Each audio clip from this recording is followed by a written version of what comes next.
Someone's going to go for 2 and get it at some point. It's 1:42 in the morning. Yeah, that's all right. Number 1. Shocker. Iron. Man, give me the Trojans. There we go.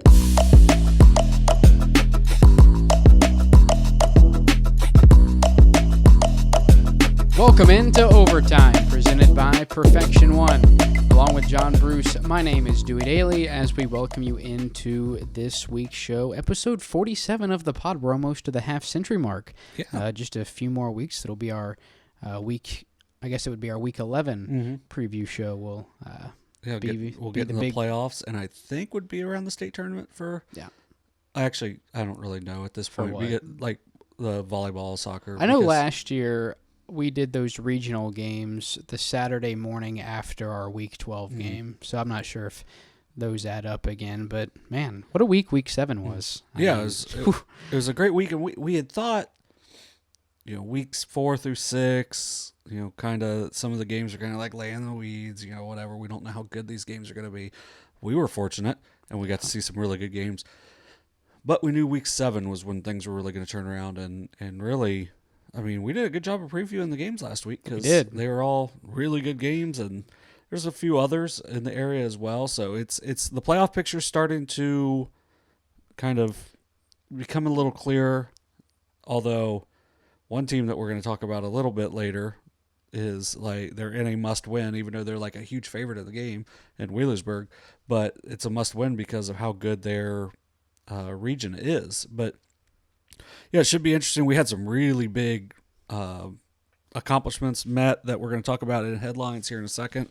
But overall, the only thing is the temperature dropped about 20 degrees. Yeah, and that is true. Which makes it much more fall-like, but I would have liked to... I like 50 to 60. Yeah. I think that's the solid. Like, when I can wear a hoodie and sweatpants and, like, be comfortable, that's the best. But...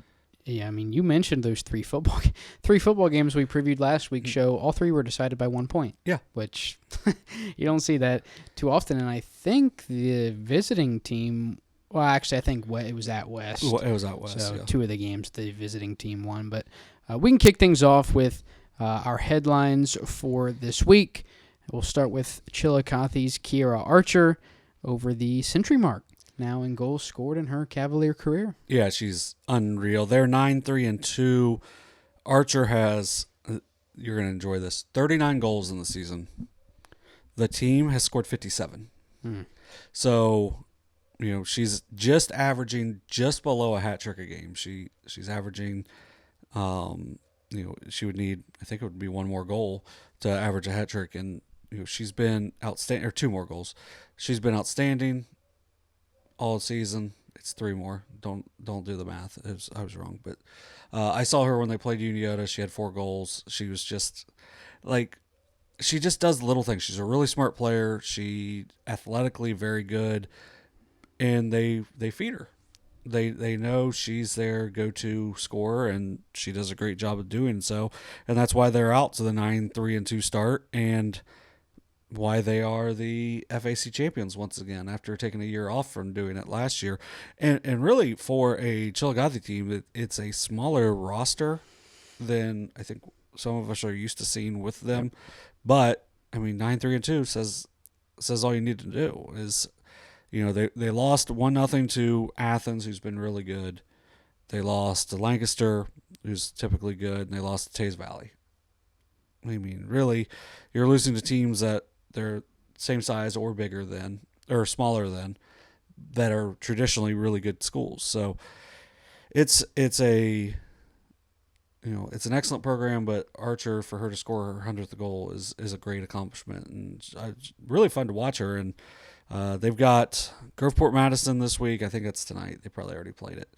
But then they've got Jackson later on this week on Wednesday. So that, even though that one doesn't directly decide the FAC anymore, there's a lot of pride going to be on the line, especially at Jackson. And they did beat Jackson 3-2. 3-2 last week. Yes. Week, so. Yeah. So when I was in school, your last home game was senior night. Some people do senior night like week 1. And I think part of that goes to like when COVID happened and people didn't know for sure if they were going to be able to do it anymore, but they're like, oh, let's just pick a random night. could be Jackson's senior night, so they could be playing with a lot more energy that night as well. So that'll be an interesting one to follow on Wednesday. I believe they got a good seeding in the tournament. We're going to talk about that next week because, we still got some regular season games. Next week, not really. So, yeah, I mean, just looking at the stat line for all of Chillicothe's players, I mean, Archer has 39 goals on the season. The next closest is 6, and she has 83 total points, and the next closest is 23. So right. Yeah, she's a bit of a do-it-all for them, but POY candidate in the FAC? Yeah, I would say so. Sydney Carpenter's really good too, Yeah. but I think it's going to go to best player on the best team, and I mean 39 goals on the year is a really good accomplishment. But they still have some talented players, so I could see them making a little bit of a run. The sedab.org has Sedab. Yeah, Sedab has they have the tournament brackets up if you go to their website. And yeah, you can find all that. And remember, it's for soccer, it's 5 divisions now. Soccer, volleyball, basketball, baseball, softball is going to be 7. I'm not sure on golf is still 3. Yeah, which golf, to me I is, have no idea.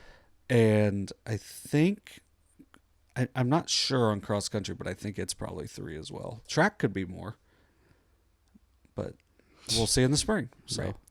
All right, we can go ahead and move on to our second headline coming into this week as Wheelersburg's Nick Sylvia notching his 100th career goal as well.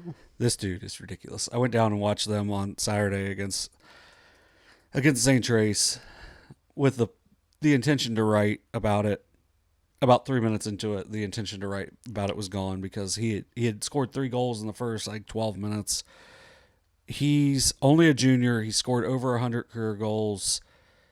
He's got 39 this year, and I'm going to just be honest. I mean, St. Trace is better than the 5-0 scoreline that game was, but I'm not sure they can beat them if they would play in a district final.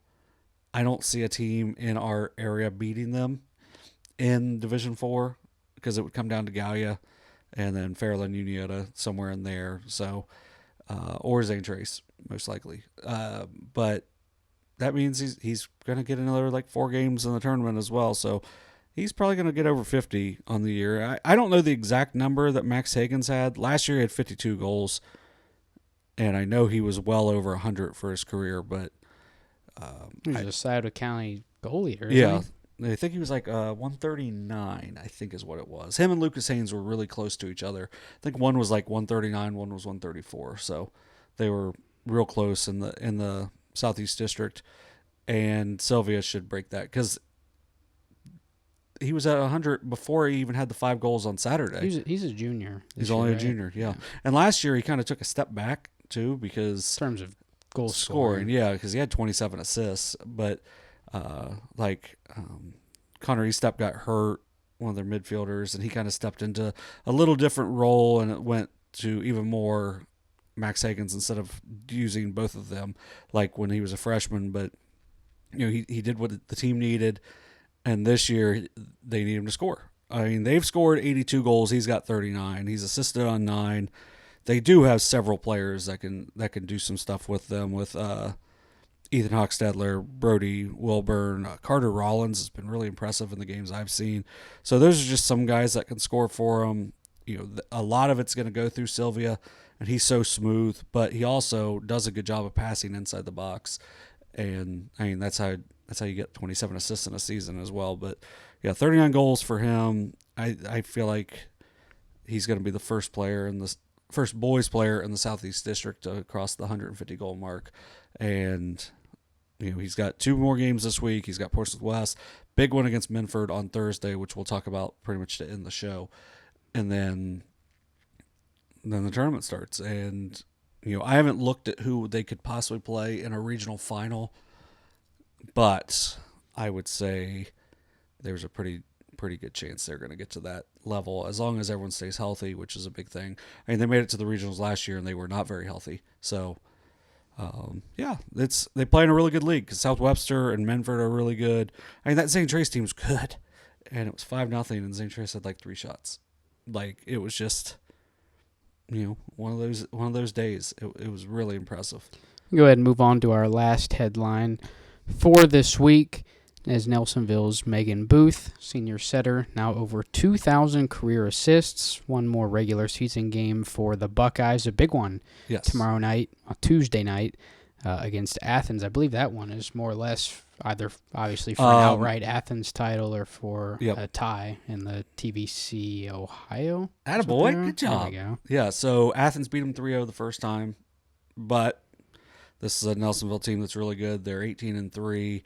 District title team. Yeah. It was I think it was their first district since 2013, I think. And they more or less brought just about everybody. And I thought they were really good against Meadowbrook last year. They were the only team out of the Southeast District to take a set. Yeah. I think it was the first set of the night because Webster lost in straight sets the next night. I feel like when we were there watching it, we were like looking at each other like, this Meadowbrook team's not very good, and then all of a sudden they just but they lost a first set and then won 5 straight and went to the regional. Went state or went to state. Yeah, over at Wright State, which I don't know if it's still there. I hope it still is, but so Megan Booth's been outstanding for 4 years. This is a really good Nelsonville-York team. Tuesday night, I think Carson Francis is going to be the one with updates. Check him or Derek Webb's Twitter to see which one's going to have the updates. I'm guessing Derek will take the pictures and Carson will have a story and whatnot, which will be good coverage of the TVC Ohio Championship game because, like you said, it's a big one. 18-3. Athens is 17-3. Athens unbeaten in the TVC Ohio. Nelsonville has that only loss in the TVC Ohio. They also lost to Warren, who was the 1 seed in their district, which I think was the same as Athens. I think they got the 1 over Athens. And then they also lost to Bloom Carroll, who's insane as well. So they've played a really good schedule. Took some losses in there, but behind Booth, they beat Logan. Logan's a really good team. So, with Booth, she's been outstanding for 4 years. They were a regional team last year. We'll see how everything kind of breaks down for them, especially with the more divisions. And I can't say that I looked a whole lot at the volleyball. Yeah, I barely glanced at the soccer as well, but it was just kind of just kind of checking things out and seeing how it was done. And I know it was kind of funny because I had found out that they went through and they were doing the voting at least in soccer. I don't know if they were in volleyball, but it was supposed to be this big thing, we're going to use the Max Preps RPI, make sure you get all your stuff in. And then the Cincinnati teams were just like, we're not doing that. And so the whole state just said, let's go back to the traditional stuff. Because I guess it was so off, where I'll use, if we go volleyball, use Roger Bacon, which I think they would probably be Division 2 or Division 3 right now. But they play a lot of really big schools. Well, their RPI is automatically going to be up, even if they don't win. So the value of playing tough schedules eliminates the value of winning, which, ultimately it usually evens out the tournament one way or the other. But, I kind of understand. Like a 2-loss 8 seed or something. Right. Yeah. So, sometimes if a school's in a – I'll just use Nelsonville. If they're playing in, let's say the TVC Ohio is not very strong. I know Meggs was really good last year. Meggs was the last seed this year. So Meggs obviously had a big drop-off. Well, Nelsonville plays them twice. If they're the last seed, that's just going to hurt their RPI, no matter if you go play Bloom Carroll, Athens, Logan, and who was the other one I mentioned that they had dropped to? You already said Bloom Carroll and Athens. It was the second or third game. Warren, yeah. So, you have to play those teams because the other ones don't help. But, just kind of just throwing something out real quick. Booth, 9.3 assists per set this year, 672 assists. That's, to me, it's just crazy to hear some of these stats that leads the team in aces as well. Yeah, and I don't want to say to me that means it's a really good all around player, but I think whenever you have the ability to serve and then do other stuff as well, there's some kids that come in and just serve, right. But obviously she can kind of do a little bit of everything, and averages 8.6 assists per set for her career, and it's over 3 years. So on Max Preps, she's only got 3 years worth of stats. So 406 digs, 205 aces is insane for her career. 111 kills. Like it's a really good all around career for Megan Booth, and they've been really good since she's been playing, and I could see them making another long tournament run. All right, let's go ahead and talk about the wild week 7 that we had here in the Southeast, and no better way to kick it off than one of the most controversial finishes, at least to my knowledge and recent memory here, at the southern tip of the state down in P-Town, as the Fairland Dragons are now 7-0, 4-0 in the Ohio Valley Conference after a 22-21 win on the road over Portsmouth. Whew, man. That game felt like it was over multiple times. There was no time left when the last play happened. 3 plays. Yeah. 3 plays with no time. Not 100% sure one was done properly. There's going to be some people that'll comment that it was not done properly, and I think they're probably right. So really break down, Portsmouth or Fairland scores late in the first half. Really nice play. It's on our shorts on I sent it YouTube. to Kenneth, but he didn't post on TikTok. I don't know why. He's too late. He's too busy in Portsmouth now. He read it. He read it and didn't post it? Yeah. Come on, Kenneth. Yeah. Whatever, it's fine. Yeah, so Jack Hayden had a really nice diving touchdown catch, really nice pass from Ethan Wall. They go for 2, which we, didn't think much of it because they lined up for the extra point. Yeah, it was a fake PAT, but if you noticed, it was Kits lined up to kick. I did not notice that at the time. So, but for me, it was just like, oh, he's probably the kicker. Well, it appears that they did not have a kicker on the night. I don't know what happened. So, second half comes out, it was all Chase Highland. Dude just ran like crazy. Actually, mostly Chase Highland because you also had Nick Copley that came in and did a really good job. But, he goes down and scores. They go for 2 and don't get it. They go down and score again, go up 14-8 after they get the 2. Trojan special on or was that on after the last? No, it was. Yeah, it was the Philly special play to Brooks in the end zone. Which they run that really well. They did it at Valley too, didn't they? And they did it with JT Williams last year. This year it's Cameron Williams that made the throw. So up 14-8, Fairland goes down and scores with about 5.5 minutes left. And then we're talking like, oh, they're just gonna kick the extra point. Take a 1-point lead. Yeah. They didn't even line up for it. They went for 2, so that must have meant they had no kicker. And something must have happened between Tuesday and Friday because when I talked to Coach Jackson prior to that Tuesday, I said, who's your kicker? And I don't remember his name, but it was 15. Yeah. And that's who he told me it was. And he was nowhere to be found, and it was 73. I can't remember his name, but the left-handed. Really he was like their left tackle. Yeah. And I think it was Blankenship. It was doing kickoffs, and he's setting the ball on the tee sideways. I'm like, what is going on? I thought they had this other. I had like this kid was like 19 for 21 on field goals. He played last week because in the article it said I wonder if he it was missed a one. Soccer injury, maybe. Yeah, I don't know, but they were without their normal kicker, which played a big difference because at that point they could have taken a 15-14 lead. So and then our game may have been different. Right. Yeah, but it was not. So it ends up being wild. So the touchdown before for Portsmouth was JT Williams scored. And so Fairland scores. It was an Ethan Wall to Connor Black 1-yard touchdown pass, which we thought they were just going to run it right back down. Well, yeah, because remember Cremines got marked. It was like originally ruled a touchdown, and they marked him at the 1, and they just... See, I don't know if he got in or not, but I think that play, along with a lot of others, probably should have shown us hopefully this doesn't come down to a last play because in the first half the OPI on Logan Atkins after the big time catch, which that's 100 yards away from us, so it's really hard to tell. But on camera and everything, you can zoom in on the camera. Yeah. So they end up not getting the 2-point conversion. So 14-14, 5.5 minutes left, and then it's Chase Highland, Nick Copley, just right down the throat for Portsmouth. And then, we'll get under a minute.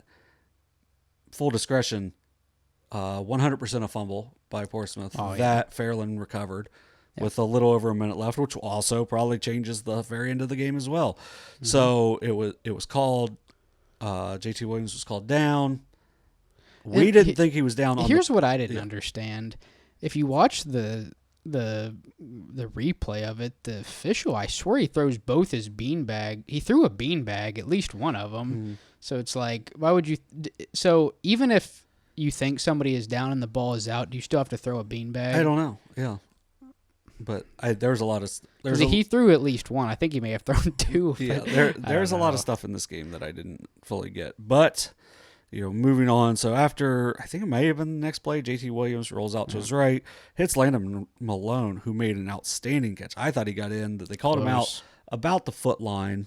Next play, JT Williams scores, arguably too quick, because there was 27 seconds left. Then... Well, technically, it wasn't too quick since that's the true. last play was with 0 seconds. So, Malachi Loper came in, kicked the extra point for Portsmouth. They go up 21-14 with, like we said, 27.2 seconds left. Fairland, Ethan Wall hits Jack Hayden on a nice play. Then he gets sacked. So they're at like the 47 at this point. Yeah, which the plus 47 also gets to the kind of funny part too. So ends up with they throw a hook. They try for a hook and ladder. I don't know if this call was right either. No one said anything about this one. I think they said Kitts like batted, or whoever it was batted it out of bounds. Yeah, so whoever caught it tried to toss it, and he got hit as soon as he did, so it was a bad toss.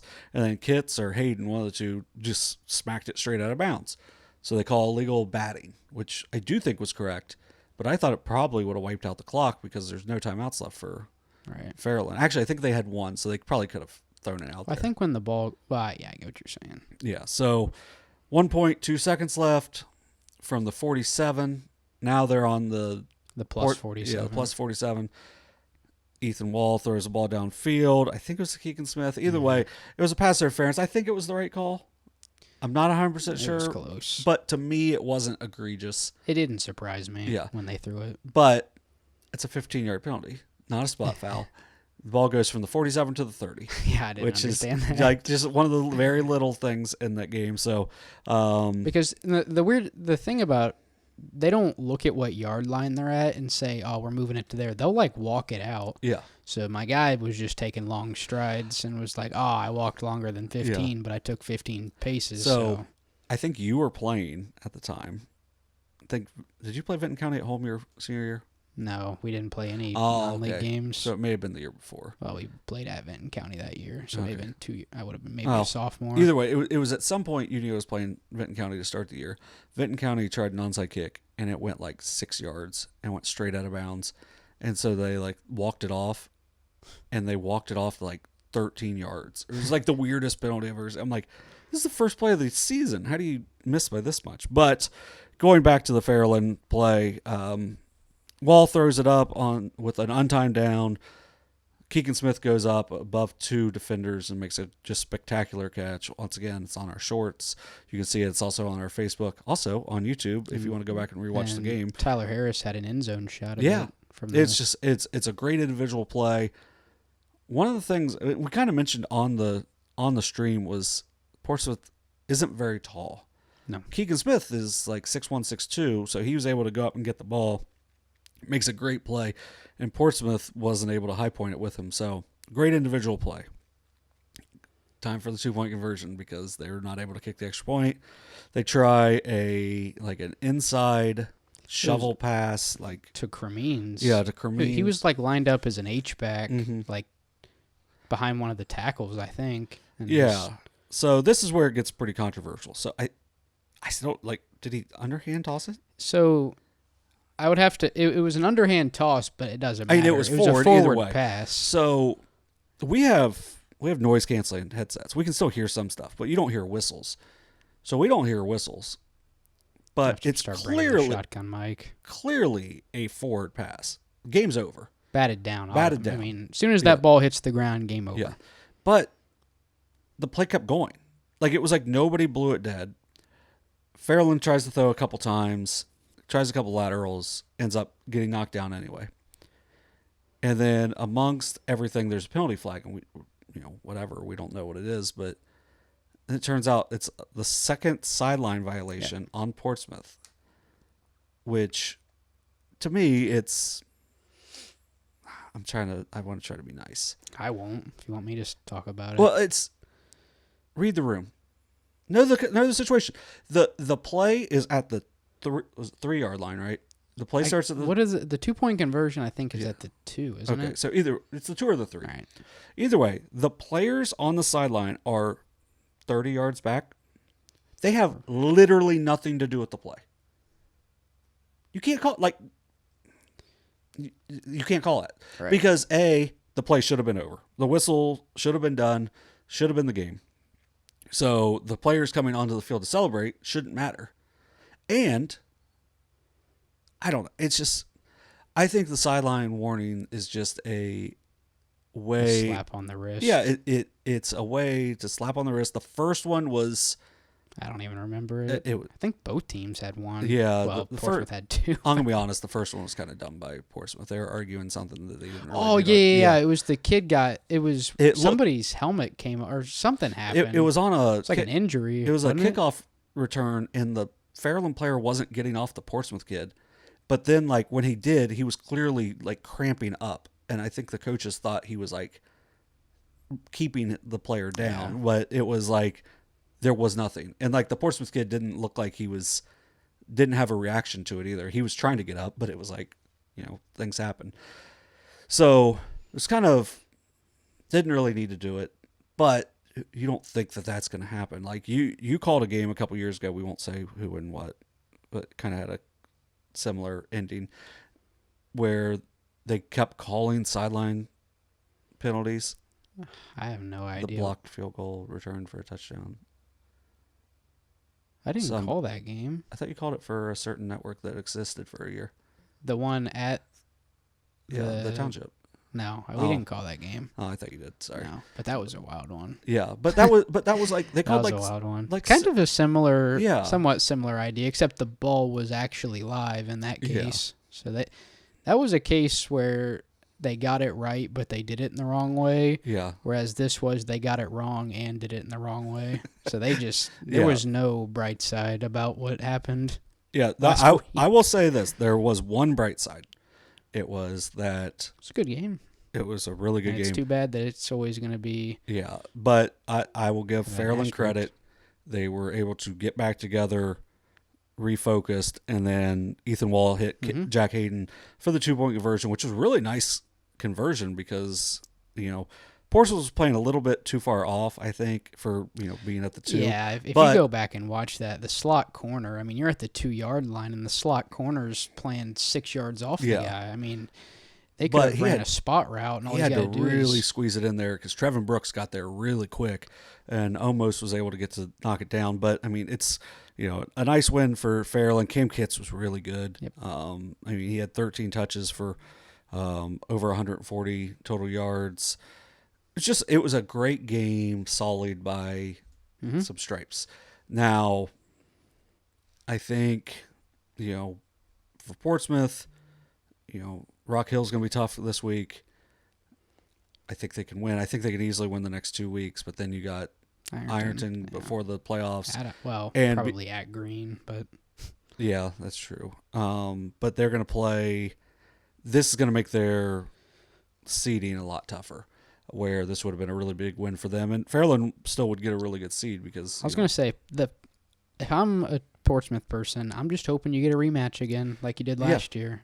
Yeah, I mean, I think last year in that first game that they lost in the regular season game, I think Portsmouth was leading at halftime. It's like 22-17 or something weird, and they ended up losing. So, they had. And here's the other thing: like, we can talk about the penalties, and like, I'll be honest, I'm probably on the Portsmouth side of it. But at the same time, Fairland put together a 70-yard scoring drive with a successful 2-point conversion in 24 seconds. Yeah. I don't care if they had 10 timeouts. I mean, they had 24 seconds. You have high school kids. You have a high school clock being ran. You have all kinds of things that could happen wrong. Some coaches don't get the timeouts in quick enough. They did everything. I feel like Fairland did everything right that they needed to do. They didn't do it. Nothing Fairland did in this game was wrong. No. So if you like, other than not having their kicker, which yeah, you know, if you're gonna can't do anything if you're about gonna that. say anything about the game, nobody should hold it against Fairland because they just played. Right, and I mean, Yeah. you can even and I will say for the most part, like Portsmouth held Keegan Smith relatively in check outside of that last drive, Mm-hmm. and you know you can kind of look at the the defensive pass interference before the 30-yard passing touchdown. Like, you know, if you're Portsmouth, why even make that close? Because even if he catches that, he's 20 yards away from the end zone, and there's two guys in coverage. I mean, at that point, you could almost let him catch it and just tackle him because I don't even think anybody was around for a potential hook and lateral. Right. So, you know, there's a lot of things that, you know, could have happened that didn't happen amongst everything that actually did happen. But, you know, crazy calls to end the game. An instant classic to state whether good or for bad It's a game that's going to be talked about for a long time. Yep. And I like which and I'm I don't know exactly, everything else that happened, after the game, but it seemed like for what happened, the Portsmouth people held their heads pretty well. I think the administration did a really good job. We almost got beat up. Yeah, there's a couple people who weren't happy because they didn't. I don't think they realized how quickly the officials left.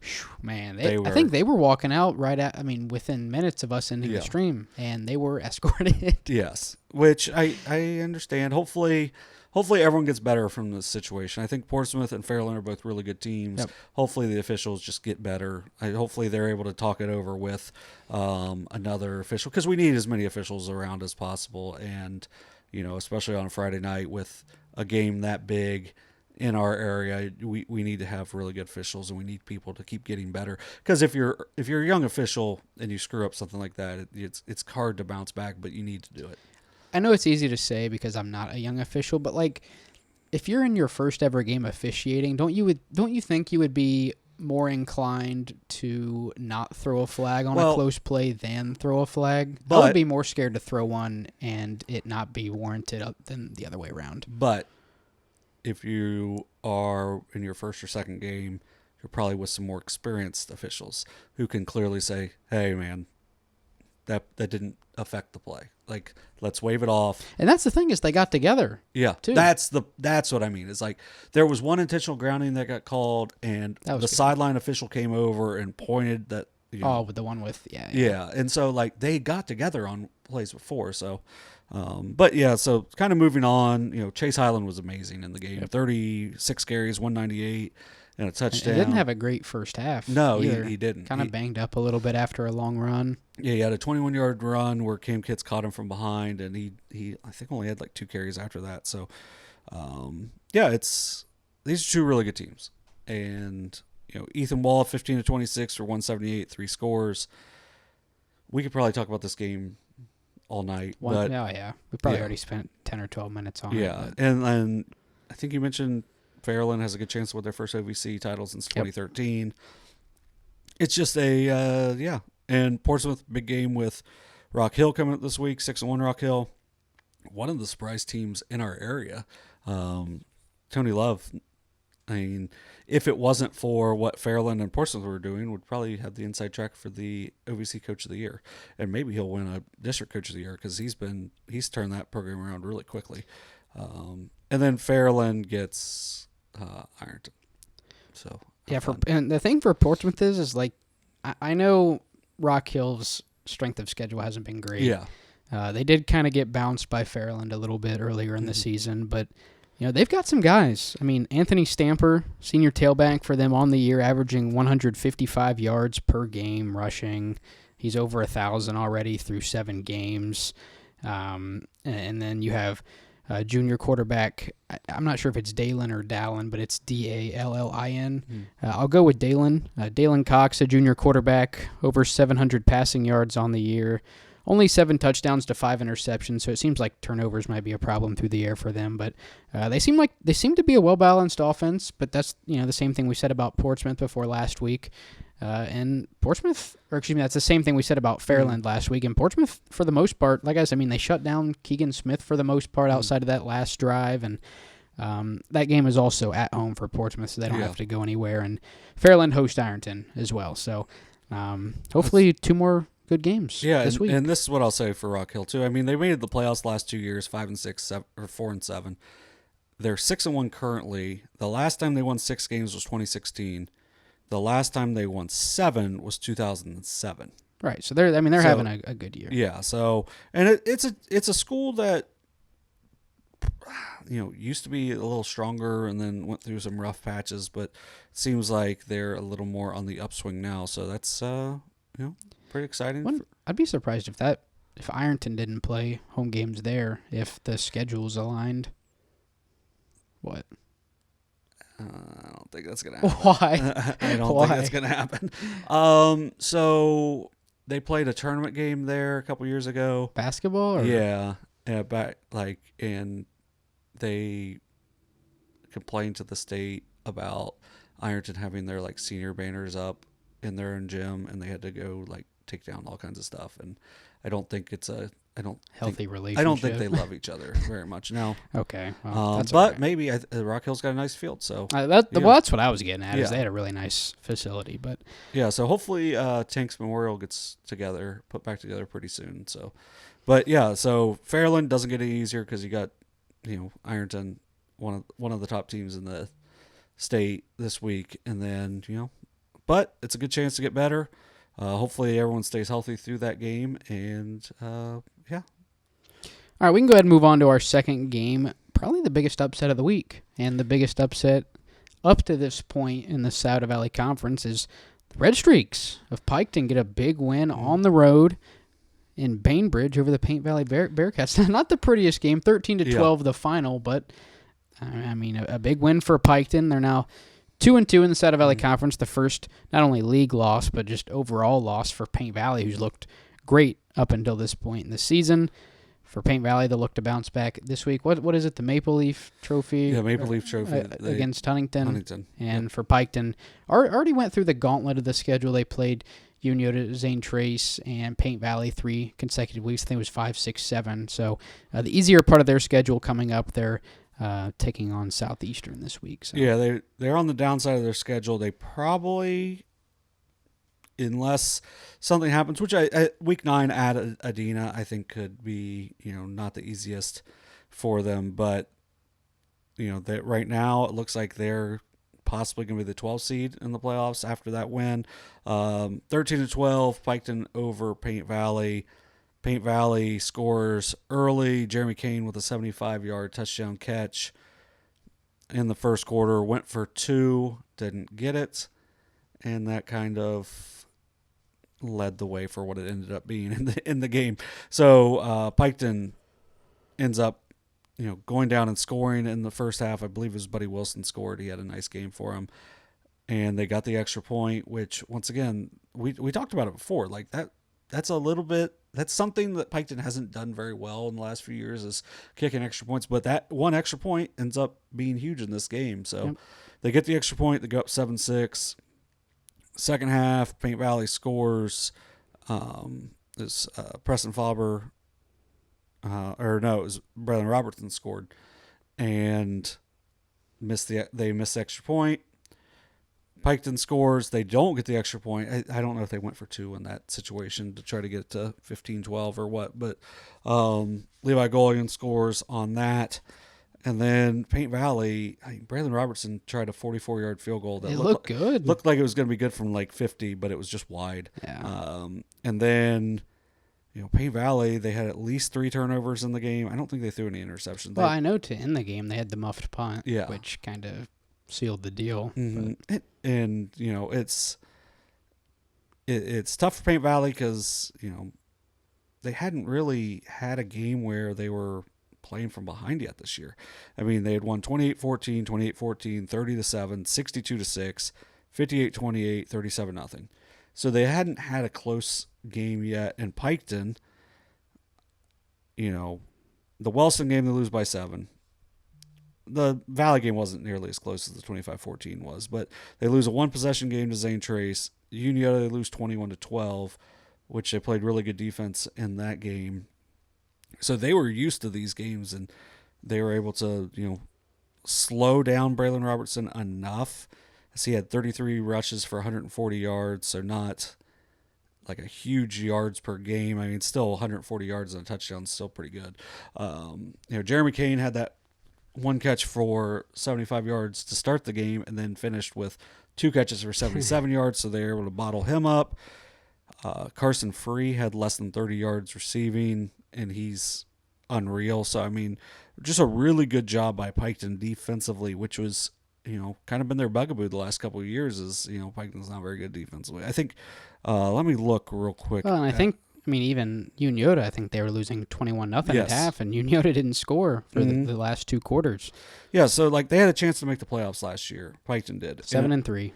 Didn't make 6-4. Or 6-4, yeah. sorry. If they win in week 10, I think we decided even if they went 7-3, they wouldn't have made it. Yeah, I think they would have came. So they lost to Westfall, didn't they? Yeah. In a must-win game in week 10, they gave up 56 points. The week before, they beat Adena and gave up 41 points. Seems to be a different. This year, the Zane Trace game was 23-20. Unioto was 21-12. This one was 13-12.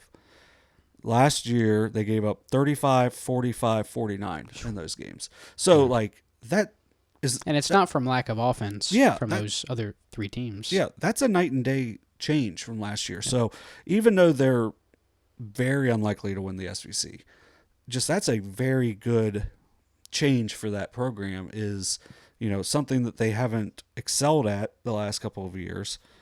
And they're able to... Because I think I figured out... I think it was their first game last year, they had a shutout, and the rest of them, they averaged giving up over 40 points a game in the SVC over the last 6. So I was like, they're still not very close. But then it seems like they've flipped a switch a little bit. They have a lot of juniors coming back on that defensive side. You're going to lose Buddy Wilson, 21 carries, 146 yards, and a touchdown. Mason Thacker, 6 catches for 54 yards. So those are 2 of your big play guys, but you're still going to have Luke Gallion back. He was 9 of 14 for 120 yards. Also had a rush touchdown in the game.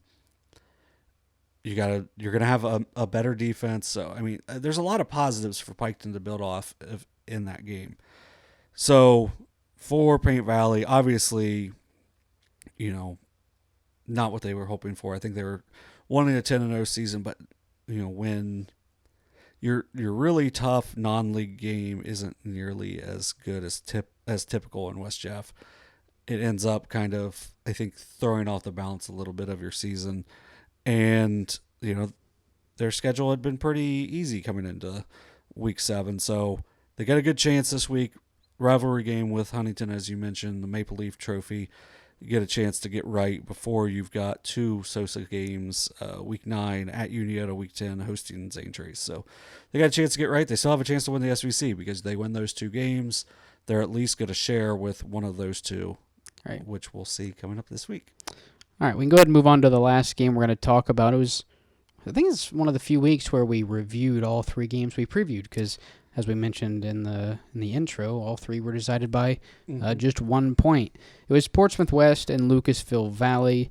This game was played on the west side, and down a couple scores at halftime. Portsmouth West comes all the way back and ends up pulling away 22-21. So before we go into the stats, so Valley led not only down 2 scores at halftime. Going into the 4th quarter, you're down 21-6, and up to that point, West's only touchdown through the first 3 quarters was a 21-yard touchdown pass from Brody Hall to Mason Parker, which, if you know anything about Portsmouth West football, especially this year, they don't throw a lot. Right.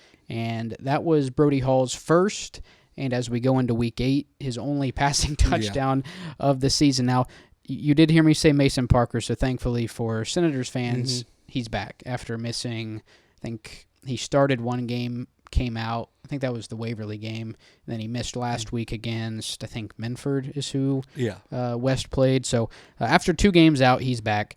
And then Parker would actually end up scoring his 2nd touchdown of the day in the 4th quarter, which was followed by a successful 2-point conversion to cut the lead down to 7 for Lucasville Valley. And then Parker would end up finding the end zone once again, his second rushing touchdown and his third total touchdown of the night from 1 yard out with 53 seconds left. So, after you give up 3 scores in the first half, the Senator defense, which we've seen in person, they seem like a second-half team. I mean, we saw them against Chillicothe. You go down in the first half, and I don't think they allowed a Chillicothe point. They did not. In the second half, did they? No, it was 11 to... No, it was 17-7. Oh, was it 17-7 at half? Yeah. So, yeah, I mean, it's at least the second time this season where they were down at halftime and in the second half came all the way back and didn't give up a single point in the last 2 quarters. So at this point, so they score the touchdown. They're down 1. And then they just go to with the sophomore, Anthony Bishop, a 2-yard run into the end zone for a successful 2-point conversion. They take the lead 22-21. Less than a minute left, Valley unable to answer back. And that is the final. We saw that score at halftime, and then we're like, after the game, it's West 22, Valley 21. We're like, what happened? Right. Like, you just wouldn't think a team with West's offense would be able to come back because it's a lot harder to come back, especially down 2 scores when you don't throw the ball well. Mm-hmm. Now, on the game for Brody Hall, 4 of 9 for 40 yards. He did throw 2 interceptions, which I would assume both of those were in the first half and probably played a large part in that first half deficit. Parker on the ground, not the most efficient night, but 9 for 41, 2 touchdowns, also had 2 catches for 28 yards and a touchdown. And Anthony Bishop, man, he has come on for this Senator offense. 16 totes for $123. Wasn't able to find the end zone, but did have that 2-point conversion to put them ahead. That would eventually be the final blow for the Senators. And for Valley, they're 1-6 now, 1-3 in the SOC too. I think this was a game they really needed to win. If looking ahead to the playoffs as a possibility for this Valley team. On the night, Aiden Wattell, a passing and a rushing touchdown. Braxton Conaway once again with a long receiving touchdown. It took him 2 plays to score in Week 6. It only took him, it took him 2 plays in Week 6. It took him 3 plays to find pay dirt in Week 7 as he hooked up with Wattell from 81 yards out on the 3rd play from scrimmage for Valley against West. And Zach Witt also logged a rushing touchdown as well. So Valley's at Oak Hill this week. I would expect them to win that game, especially with the way their offense has been rolling. And West, they're still at home this week against Northwest, who, a tight loss to Valley. They get a bounce-back win in McDermott against Vinton County. That's going to be the fastest game. That's what I was going to get to. It's going to be over. Okay, so 7 o'clock kick. Be over by 9:30. It'll be over by 9:30. The stadium might be cleaned up by 9:30. Yeah. Yeah, there will be there'll be like 5 passes. Yeah, I was gonna say I would put because we only saw Brown attempt 1 pass and it really didn't look great. But he threw against Vinton County, at least one. He did with the picture, yeah. And I mean, obviously, in the stat book, Brody Hall threw it 9 times, which I would assume is a season high or a game high, right, up to this point. So I would put the over/under passes thrown at about 6.5, just in case Brody Hall gets antsy and cuts it loose a few times. But yeah, that's going to be a quick game with Mason Parker, Anthony Bishop on one side, and then Carter Runyon and Colton Campbell on the other. That's going to be, I would say it would be low scoring, but we've seen Parker and Bishop bust off long runs, and we saw Carter Runyon do it a couple times in Lucasville. So I'll be excited. I'm kind of interested to see how that game plays out. But Northwest needs to win one of the next 2 games, which is West and Waverly, to have a chance at the playoffs. It's going to be tough for them, so they're going to go all out in that game. For West, I'm going to tell you what. Whose conditioning program I would not want to be a part of? Is West. Because the second half of games, they are just like, they're so much better than the other team because they don't seemingly get worn down, which is really impressive for a team that just is so run heavy. So really impressed so far with what West has been able to do, especially after how they started the season. You start 0-2 with 2 games that weren't particularly close. Now we've seen how good Fairland and Portsmouth are, but they lost each of those games by 34.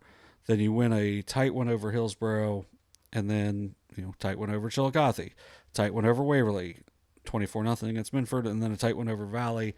It's a gritty team. Yeah, West seems to play exactly to their competition at all times. Yes. Like when they play Wheelersburg Week 10, I'm not going for a hot take here, but don't be surprised if that's within a score or 2. I mean, especially with I know their non-league is insane, but Wheelersburg 3-4 this year. Mm-hmm. So, you never know. And we'll talk about it a little bit later, but we'll see Wheelersburg and Waverly this week. So that'll be one to watch. Yeah. So it's for Valley, it's tough you've lost multiple one-score games. You lost a couple of, tight ones as well. Like, the Colgrove game was close for most of the game, ends up being a 14-point game. Wheelersburg, they played with them for a little bit, they ended up losing pretty big in that game, but they're not that far off. A lot of juniors. Aiden Wattell being a senior, though, that's going to be a big loss because he's really came along throughout the year.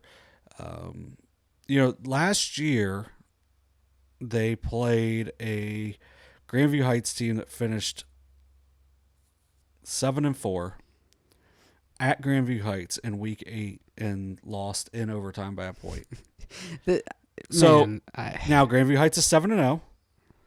I would say probably would be a long shot to win that, but you played them close last year at Grandview Heights. You got them at home in week 9. There's slight chance they would have to win that to get in the playoffs. But stranger things have happened. Now, also Chesapeake played them. It was 24-6. So I don't think they're a team that really is built to blow out people. It seems like they're winning some tighter games, but so that'll be one to watch for sure as when we come along to week 9. I will say, after seeing them, and I know it's probably biased to say this after I saw them win on a game-winning field goal, but Valley has been one of my favorite teams to watch this year. Mm-hmm. Just to watch them develop from what they were in week 1 to what they are now. They're not a 1-win team. They're not a 3-win team, I don't think. I think they just look, when you watch them, their offense run, and I only saw one game of it really, because I don't think they were fully comfortable in their roles yet in week 1. I mean, it was Wattell's first game as a quarterback that season, obviously, because he was a wide receiver the 2 years prior.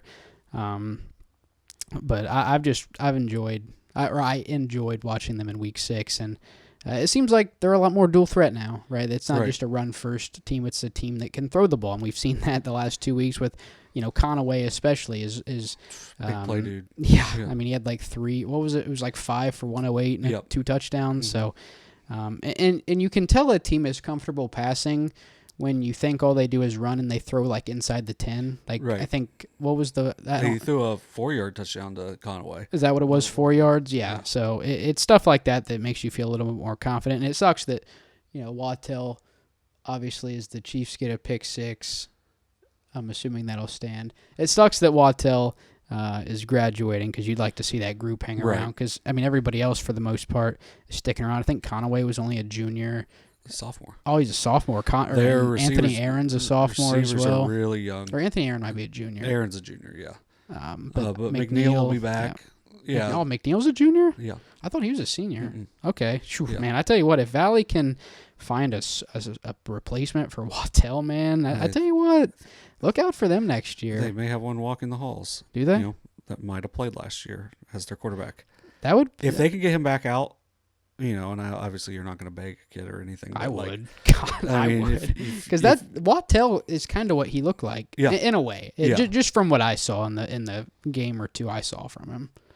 Yeah, it's Valley's one of those really interesting teams next year because, West is going to lose a good bit, but you're still going to have Anthony Bishop because he's and Brody Hall. For what it's worth. And Brody Hall. It's Northwest, I think, loses a lot.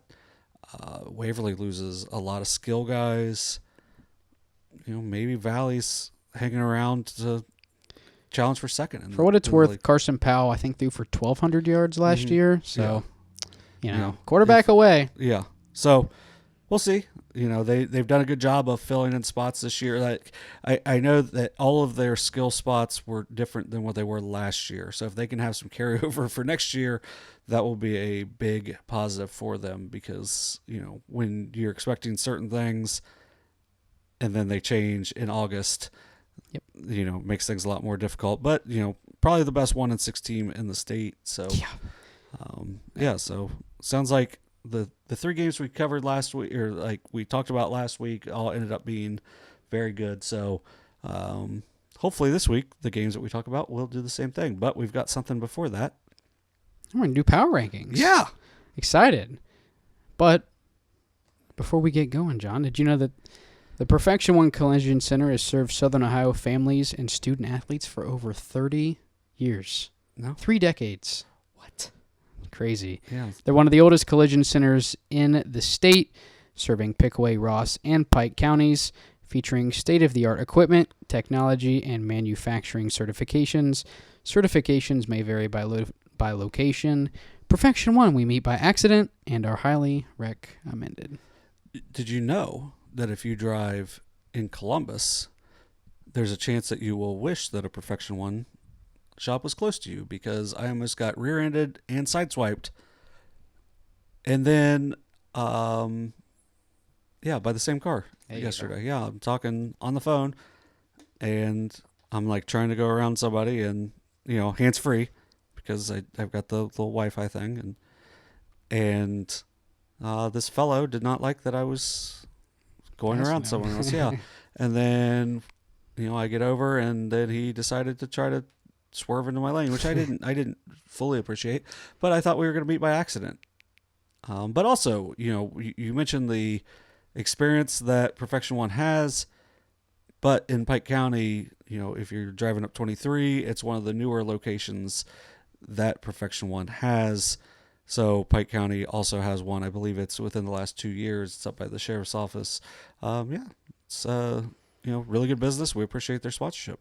All right, on to the power rankings. We're going to try to rank 1 through 20 this week.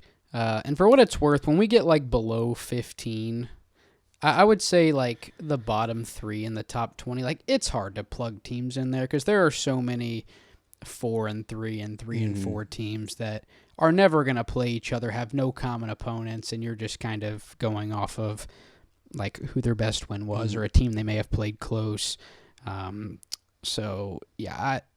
We would almost have to go ranking 50 teams to maybe get it as accurate as possible, but 1 through 20 is what we're going to do this week. I guess I can do 1 through 10 first, and then you can do your top 10, and then I don't know, how do you want to do it? Do you just want me to go 1 through 20, and then you go 1 through 20? I'll go 1 through 10, then no, you do 1 through 10. You do. I'll do 1 through 10, then you do. Okay. Then you finish, and then All I'll right. finish. So Ironton still in the 1 spot. A come from behind win over Pikeville, Kentucky. I think when we checked at halftime, I think it was the second quarter of their game, and they were down 14-7 or something. But a high scoring affair. Was that game at Green, or did they play? No, that was at Pikeville. It was at Pikeville. But nonetheless, Ironton gets the win. They move to 6-1. In the 2 spot, Jackson back in the 2 spot. 42-0 win over Courthouse. They're 5-2. Losses to Ross and Ironton. The Ross loss. There we go. There you go. Ross loss, pay for less. The Ross loss is a little curious to me, but and that's something we might talk about here in a minute when we preview their game coming up with Miami Trace. I'm going to just break out. This is going to be a really big divergency, but so in our, we talked to Kenneth, our cameraman extraordinaire, supposed to be our TikTok guy, but he just isn't right now. But our, last week we thought we were going to be stuck out in the rain, and he sent a group thing of Curious George in a raincoat. Who's your favorite animated character in a raincoat? Is it Curious George or Paddington Bear? It has to be Curious George because I don't know who the other one is. You need to see Paddington 2. You need to see Paddington 2. Your girlfriend would love it. It is one of the greatest movies ever. So, yeah. Okay, sorry. So, Jackson back in the 2 spot. Fairland, controversial win. They do get the win. I do bump them down 1. I'm going to leave it at that. But they're 7-0 and 4-0 in the OVC. I still have them top 3. Big one against Ironton this week. I mean, a win for Fairland this week. Not only would they move back to 2, they'd probably go in the 1 spot. So, if you're upset about being bumped down to 3, get the win this week and prove me wrong. Miami Trace, and I think that's... Well, I guess I did have a little bit more movement. Miami Trace sitting in the 4 spot still, 44-10 win over McLean. Now, this is where everybody kind of bumped up 1. Unioto, Wheelersburg were the 6-7 last week. They're now the 5-6. That is mostly due to the loss for Paint Valley as they moved a little ways down in my power rankings. Big touchdown by Kareem Hunt, former Cleveland Brown Brown's great. great, yeah. But Unioto, I believe they played Adena this week and got the win. So they're 6-1 headed into rivalry week in Kinnikinnick this week. 6-1, 4-0 in the SVC. Wheelersburg also gets a win. They are now 3-4 overall. All three of those wins coming within the league, a 45-14 win over Oak Hill. Now, this is one of the bigger movers in my rankings. I moved Athens from 10 all the way up to 7, as they win 35-0 over Megs. The next big match for them, I think, is Week 10 against Nelsonville-York, who we'll see a little bit later in my rankings. Now, Paint Valley in the 8 spot. You lose to Piketon at home. I haven't looked at the Fantastic 50 junk, but I would assume they were a double-digit favorite in that game. So it's close to 20. I think it was 19. Not the greatest showing for the Bearcats, but, we've mentioned they have a matchup with Unioto Week 9, St. Trace in Week 10, so still plenty of time to make up some ground for the Bearcats. Portsmouth falls to Fairland. They're now 5-2, 3-1 in the OVC. Big one with Rock Hill this week. I didn't move them. I just left them at 9, and once again, I'll just leave it at that. And then Logan Elm, I dropped from 8 to 10. A lopsided loss to Bloom Carroll. I think just about anybody in the MSL would lose like that to Bloom Carroll. But Logan Elm, I think, probably wins out from here. I know they still play Hamilton Township. I don't know if they've played Fairfield Union yet. I think that might be this week. Oh, they did play Fairfield Union already. So I think Hamilton Township might be the best remaining team on their schedule without looking. I don't know off the top of my head, but that rounds out my top 10. So it's Ironton, Jackson, Fairland, Miami Trace, Unioto, Wheelersburg, Athens, Paint Valley, Portsmouth, and Logan Elm round out the top 10 in the Dewey Dailey Power Rankings. Logan Elm has Amanda this week before. That's one. Okay, that's a sneaky one. Yeah, that's like a trap game. Yeah. Is what that is. I'll tell you what's not a trap game. Alexander at home in Week 9. That is not a trap game. Oh, they play Alexander? That's kind of a weird one. Where Tays left the league. Well, I know, but that's kind of a weird fill-in. Like, yeah. Stick somebody else in there. Why didn't they just play like Colgrove or something? They didn't have a game last week. Well, you got to match up that is true. weeks. We'll just tell who'd they play Week 6. Just bump them to Week 9 and slam Colgrove in there. Not you wouldn't be a great AD. Why? Because you can't just do that. This Why isn't not? basketball. It would work out. Not necessarily. Okay, so who'd they play in week? Who'd they play in Week 7? Okay, so you're moving Bloom Carroll to Week 9. So then, whoever Bloom Carroll they just move that to Week 6. And it's over. No, then they would have to play Hamilton. Hamilton would have to move to Week 7. Hamilton versus Circleville would have to move to someone else. It's not that bad. Yes, it is. You just figure it out. Yeah. It's not how it Don't works. play Alexander. I do agree with that, but if you want to try to get better. Yeah. So not this year anyway. Right. All right. Why don't you go ahead and ramble off your top 10? So there is one thing on this, and I want you to fix on your rankings. Flip my 7 and 8. Why? That's how you sent it to me. But I sent you a text after that said to switch those two. Oh, did you? Yeah. It's okay. I'm just letting you know now. So I'm going to say it different than what you have on there. So my number 1, Ironton. I mean, I know they had that loss in, to the country of Canada, but nice bounce back against the country of Kentucky last week, and a big one this week against Fairland. I've still got Fairland number 2. I know we think what we think of that game. I was still impressed with what Fairland was able to do. I think if they can stay healthy, it's going to be tough this week, but a 9-1 season is definitely attainable. The main reason I didn't flip them in Jackson, if Jackson loses to Miami Trace this week, Jackson will be like a 62% chance to even make the playoffs. They would be. I'd say that loss to Ross probably hurt him a little bit. Yeah. So at best, they would be the 14 if they lose to Miami Trace, which we'll see. They are a pretty heavy favorite in that, but I think it's a Jackson team that they haven't, on paper, done some of the stuff that we expected. So, we'll see. They're still very good, and I expect them to win this week. But you never know, because this Miami Trace team is extremely good. They're number 4 for a reason. We both have them 4. really impressed with what Miami Trace has done, especially after that week 1 loss. That still is kind of I don't kind know. of a head Maybe shaker at this point. I'm Yeah. guessing they changed up I bet if we watched them again, their special teams is a little more Well, organized. and they run the ball a ton now. Do they? It's very, very run heavy. Yeah. So you still have a really good quarterback in Robinette, but they are riding Julian Baker and Cooper Enix, and Probably having Colgrove in there too. So. and then Robinette runs it a little bit too. So they do a good job of moving the ball on the ground. So I think they looked at what their big strength was, which, I mean, Adam Guthrie just got an offer from the Ohio State University. So, I mean, I think he's probably pretty good. He's a junior, isn't Junior, he? yeah. So. And he's a big old boy. So Little Guth. usually that's a pretty good sign if you get an offer from Ohio State, especially current day at Ohio State. Speaking of offer from Ohio State, this is one I saw today. Hacksaw Jim Duggan. Do you know him? Yeah. Oh. Yeah. He posted on Facebook an offer he got from Woody Hayes. Oh, no way. He could. But he ended up going to SMU instead, which is weird because he's from New York. But SMU was probably a powerhouse when but not like Ohio State was. They were still solid, but yeah. So if you're from upstate New York, you have a chance to go to Texas, you're probably going to take the winners there. So yeah, Hacksaw, USA got that. So my number 5, I did move them down a spot, Wheelersburg, this week. After they're winning, because I realized that it was kind of silly to keep rewarding them for being under 500. Yes. So the 3 and 4 Pirates, I'm still thinking they're going to win the SOC too. But, I agree.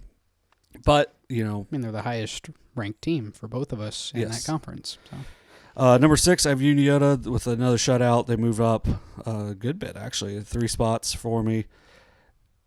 I originally had Portsmouth 7, but I didn't feel like... For what it's worth, I already made the graphic for Twitter, so you're just going to have to deal with it on Twitter. Flip it back. Forget it. I'll go with that. No, I'll leave it like this for the podcast, but on Twitter, it's not going to be what you said. Okay. So I have Athens number 7. I'll just switch it next week. Yeah. I have Athens number 7. Haven't lost. Haven't been particularly close. And like the win over Warren keeps looking better. The win over Marietta keeps looking better. These are teams that they haven't been as good recently, but this year I think they're both 5 and 2. I think Athens plays Wellston coming up, which I know Wellston just kind of got plunked by Nelsonville, but I mean, Wellston looked good for that. I mean, they took down Piketon. They shut him out. Yeah, so this week they play Wellston. They do have them at home. This week. Yeah, then I'm not going to say have a bye week, but they have a bye week. It's River Valley.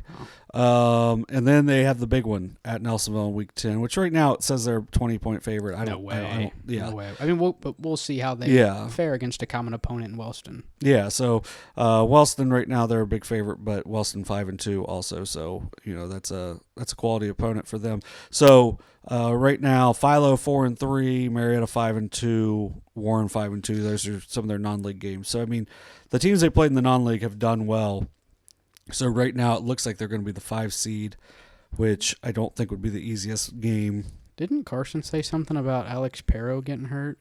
Is he still playing? He got hurt against Alexander, so I don't know how. He hasn't played the last 2 games. Yeah, hopefully he can come back, but we'll kind of see on that. So Buckeye Valley, which is who they are projected to play right now, beat a decent Hamilton Township by 21 a couple weeks ago, so that would be a tough matchup, but that's why they play the game. Hey, I'll tell you what was... Never mind. It's not as wild as I thought. I forgot that the really good basketball player that's at Delaware Hayes now did not come from Buckeye Valley. They are just neighboring districts. So my brother lives in Buckeye Valley School District, but literally every other house on his street is in the Delaware Hayes School District. I don't understand how it works, but I'll tell you who pays cheaper school taxes, my brother. So he got fairly lucky on that. So yeah, I have Athens number 7, Portsmouth number 8. I couldn't move them down. I was impressed with them. I thought, they're probably moving up. They're probably in my 6th spot if they end up getting that win. Tough break for them. We obviously talked about that at length earlier, but I was impressed with what the Trojans have been able to do this year. I like the way they're put together. I mean, they can throw the ball a little bit, and they are going to run the ball and do it really well, and then they're going to play good defense. So it sounded like they were susceptible to the pass, and then what we saw, they did a really good job against it, besides one play, really. Right. Yeah, so number 9, I have Logan Elm. You know, they dropped one to Bloom Carroll, so they dropped a couple spots, but still impressed with what they've been able to do so far this year. They have a couple big ones coming up. I'm interested in this Amanda game coming up. Then, like we kind of joked about with Alexander, that should be a pretty easy one for them. But then they got Hamilton, so it's tough 2 of the last 3 weeks for them.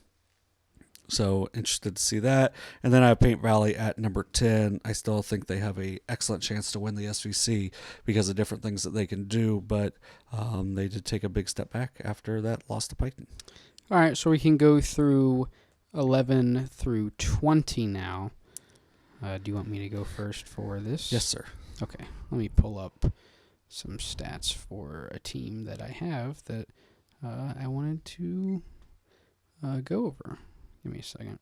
All right, so we'll start off with number 11, the Eastern Eagles. They're undefeated, right? They're 7-0 in the SOC 1. They've won like 19 or 20 regular season games in a row at this point. I think they were trailing to Sims Valley at one point, which nearly made me just drop them down just based on that. But given it, who's my number 12? Say Taser Sims. I meant to say Sims Valley. Yeah. I may have said Taze, but they end up getting the win over Taze Valley. Sims Valley. Did I say Taze again? Yeah. They end up getting the win over Sims Valley. Boy. Rather handedly, 53-29 the final. So I kept them at my 11 spot. They've been my 11 for, I guess we didn't technically do 11 through 20 last week, but they still would have been there. But it would have been hard to bump them down as my 12 spot I have Portsmouth West. Not the most convincing win over a one-win Valley team. I think, as we've said, Valley's a lot better than one win. But for West, they had the impressive win over Waverly. After starting off the year 0-2, they've won 5 straight. They're undefeated in the SOC 2, and they sit firmly in the 12th spot. They have Waverly. Well, they already beat Waverly. Yeah. Can't remember who I said they play this week. Northwest. Oh, yeah, they play Northwest this week, somebody in week 9, and then they have Wheelersburg week 10. So that's, the Wheelersburg game is kind of what you're eyeing now, as I think West and Wheelersburg are Oak Hill in week 9. Yeah, so most likely going to be West and Wheelersburg as the only 2 undefeated teams in the conference come week 10, unless West were to lose this week or stub their toe against Oak Hill in week 9. Number 13, we have Waverly. Started off really hot. I mean, they were ranked number 2, I think, at one point for me at least. I'm not sure where you had them at their peak, but they've started to bounce back a little bit. They're 5-2. Outside of the loss to West, they've won 3 games in the conference. Big one at home, or actually it might be, it is at home this week, I believe, against Wheelersburg. It is at home. So just down the street from us, where we're at right now. So we'll see what they can do with that. I tell you what, a win over Waverly a win over Wheelersburg would probably push them back into my top 10 because that would be a pretty big win for the Tigers. And then coming in at number 14, we have Zane Trace. Kind of a similar story to Portsmouth West, although a little bit more drastic. They start off the year 0-3, can't get it done out of the conference. They've won 4 straight, all within the SVC, a big one against Unioto this week, the only 2 remaining teams that are undefeated in the SVC. And then maybe a little bit lower than some people may have them, but Rock Hill at number 15. They're 6-1, 1-1 the OVC with a loss to Fairland. We talked about some of the guys that have been big for them with, Cox throwing the ball, and then you have Stamper running for over 1,000 yards through the team's first 7 games. I just don't think they've really been tested quite yet. Big one this week against Portsmouth, so we'll kind of see where they compare to the Trojans, who just played Fairland really tight. 16, we have Piketon, big win for them this past week over Paint Valley in Bainbridge. They're 4-3, and even 2-2 in the SVC. I would say expect them to finish 7. I mean, there's no reason Piketon can't finish 7-3 and 5-2 in the conference. 17, we have Nelsonville, 5-2. They're perfect in the TVC. They just stubbed their toe in the non-conference against Logan and Waterford, which Waterford's really good on the other side of the TVC. Logan, obviously in the OCC now, but still very local to Nelsonville. And those are the only 2 losses for them up to this point. They're 5-2 and 3-0 in the TVC. They took down Wellston very handedly this past week, and they got a big one with Athens coming up here. What do we say, week 10 is that one? Yes. Number 18, we have South Gallia. Really the only other team in the SOC 1 that we're thinking can contend with Eastern, as Notre Dame seems to be a little bit down.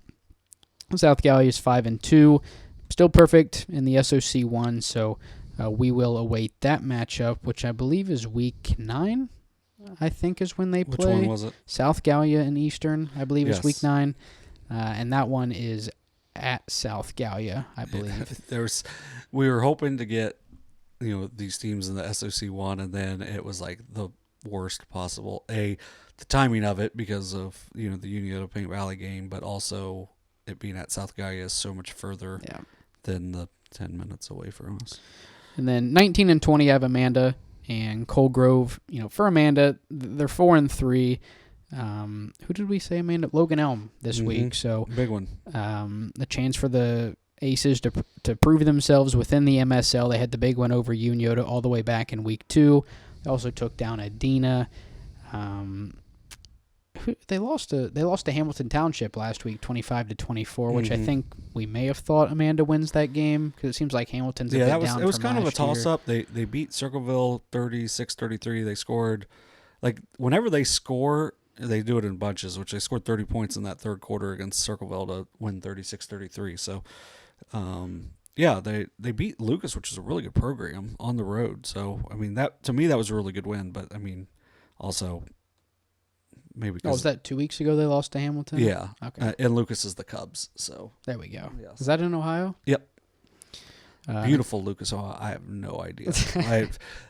There's not a whole ton. I'm sure there's a lot of towns I haven't been to, but that is one where I have an idea. I think it's around Mansfield, but it's further north. I don't know for sure. And then rounding out the top 20, at number 20, I have Colegrove. Only played 6 games, didn't play last week, but they're 4-2, 2-1 in the OVC. I think they've played Portsmouth. I don't think they've played Fairland yet. And I know that's not this week, so that would either be week 9 or 10 for them. But they're 4-2. Week 9. They got South Point this week, Fairland next week, then Rock Hill. Yeah, so they're 4-2 through 7 weeks without playing last week. Cade Murphy's a stud. He's been the bright spot for them offensively the last 2 years. Just a beast. They always run the ball really well. That'll round out the top 20. We'll see what happens next week. If you want to go ahead and... Yeah, so for my top 20, 11 through 20, my 11, I have Portsmouth West. They've won 5 straight. They've done a really good job. After a rough start, they've adjusted really well. Anthony Bishop has been a monster lately to go along with Mason Parker. Waverly, I've got at 12. Eastern Pike at 13, who, like you said, they just keep rolling regular season wins. It's going to get tougher in week 9. I don't think Notre Dame's going to be necessarily going to roll over in week 8, but I do think it gets tougher in week 9 at South Gallia. 14, I have Zane Trace, who's won 4 straight, and they've started to look really good. They seem like they have put together some of the passing game that they were struggling with early. Big one at home against Unioto on Friday. Make sure you check out SOSA Ohio on YouTube, which you're watching this on now, but for our game on Friday. So that one should be a big one. I've got Nelsonville at 15, 5-2. You mentioned Waterford. That's, I'm sure they expected to win that, but the 2 losses that they had, it is Logan's only win, but Logan is also in the OCC. So even though they're not doing very well in the OCC right now, that still is a massive school size difference between the 2. Amanda, I have at 16. Interested to see how this week goes with Logan Elm. I think it's going to be an interesting game for sure, especially with what they were able to do, forcing turnovers against Unioto earlier this year. Colegrove, I've got 17. They had a bye week last week, but been pretty impressive overall. Rock Hill, I've got at 18. 6-1. Can't really argue with that on that aspect. I have Piketon at 19. I had dropped them pretty low. over the last couple of weeks. It was a really nice win for them this week, and they'll just keep going up because, like you mentioned, the schedule eases up for them. Likely going to finish 7-3. I would say they'll finish in my top 15 for sure. And then my number 20, also give me the Rebels, South Gaia. The Rebels have been really good so far this year.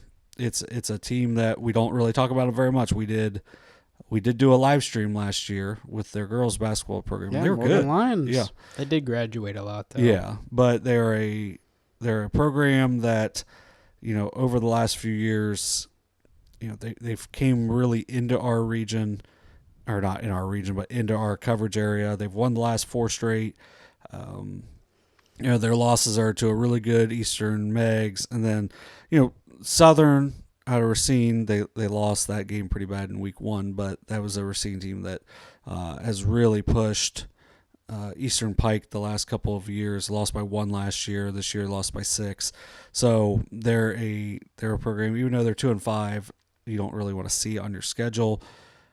So for South Gaia, just really impressive wins. They should win this coming week with Franklin Furnace Green, and then the big one in the SOC 1, which we'll definitely talk about next week. All right, let's preview some of these games coming up this week. We've got 3 on tap. We'll save our Kingston National Bank game of the week, and the game we'll be live streaming for last. We'll start with Wheelersburg and Waverly, a big one in the SOC 2, one that, we talked West and Wheelersburg most likely being the last 2 undefeated teams come week 10, but Wheelersburg still got to get through the Tigers in week 8. Yeah, and not a whole lot on the Pirates. Not a whole lot of information out there. They have a good kicking game. Kenyon Evans has been really good. Had a couple of really nice highlight plays for them. One catch. Yeah, the one catch is insane. And backhand. They seemingly have been getting better throughout the year. The big stat though for me, going back to 2002, Wheelersburg is 19-3 against Waverly, and that includes how good Waverly's been for really the last decade. The most recent win for Waverly was in 2020. It was a 36-35 overtime win for the Tigers. They went for 2, did the nice little throwback to the tight end on the backside, rolled to the right, throw back to the left. They run that play really well, and they got the 2-point conversion. Really gutsy call. Won the SOC too that season. It's a good thing we didn't play Waverly that year.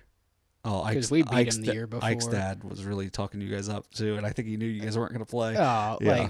We beat him the year before. It was 42-14, and a lot of those guys came back, and we weren't very good. So they would have and there would have been no mercy. They would have probably dropped 60 on us, but it is what it is. Yeah. So hey, it doesn't matter. You can always say, hey, we beat you the year before. Yeah. So. Hey, you went out with a win. Yeah, and it probably would have kept the string of the road team wins. Because that's when it started, was the year before. Yep. So, yeah, so... God, that would have kept the string. It absolutely would have. Yeah, because you guys weren't winning that. I don't know if we would have covered a 40-point spread.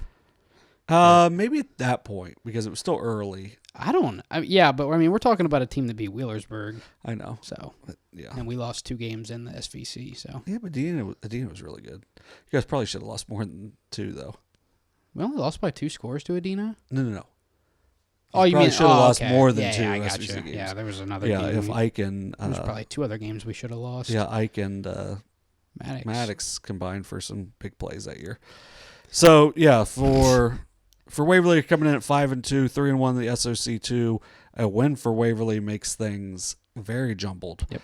Because more than likely West is going to go into week 10 with no losses in the SOC 2, which could make a Wheelersburg win over them be a 3-way tie possibly. Mm-hmm. So if anybody wants chaos, that's what you want. Root for the Tigers. Yeah, the Tigers, they've really struggled with the line this year, especially running the ball. But if they can get some time, Mason Kelly finding his guys on the outside, Cody Swords, Mason Pollard, Mason Sparks, Lane Bear, Sawyer Myers, they've got some really nice options. The big thing, Wheelersburg last week won 45-14 against Oak Hill, but Oak Hill, Andy Meldick broke a school record for receiving yards in a game.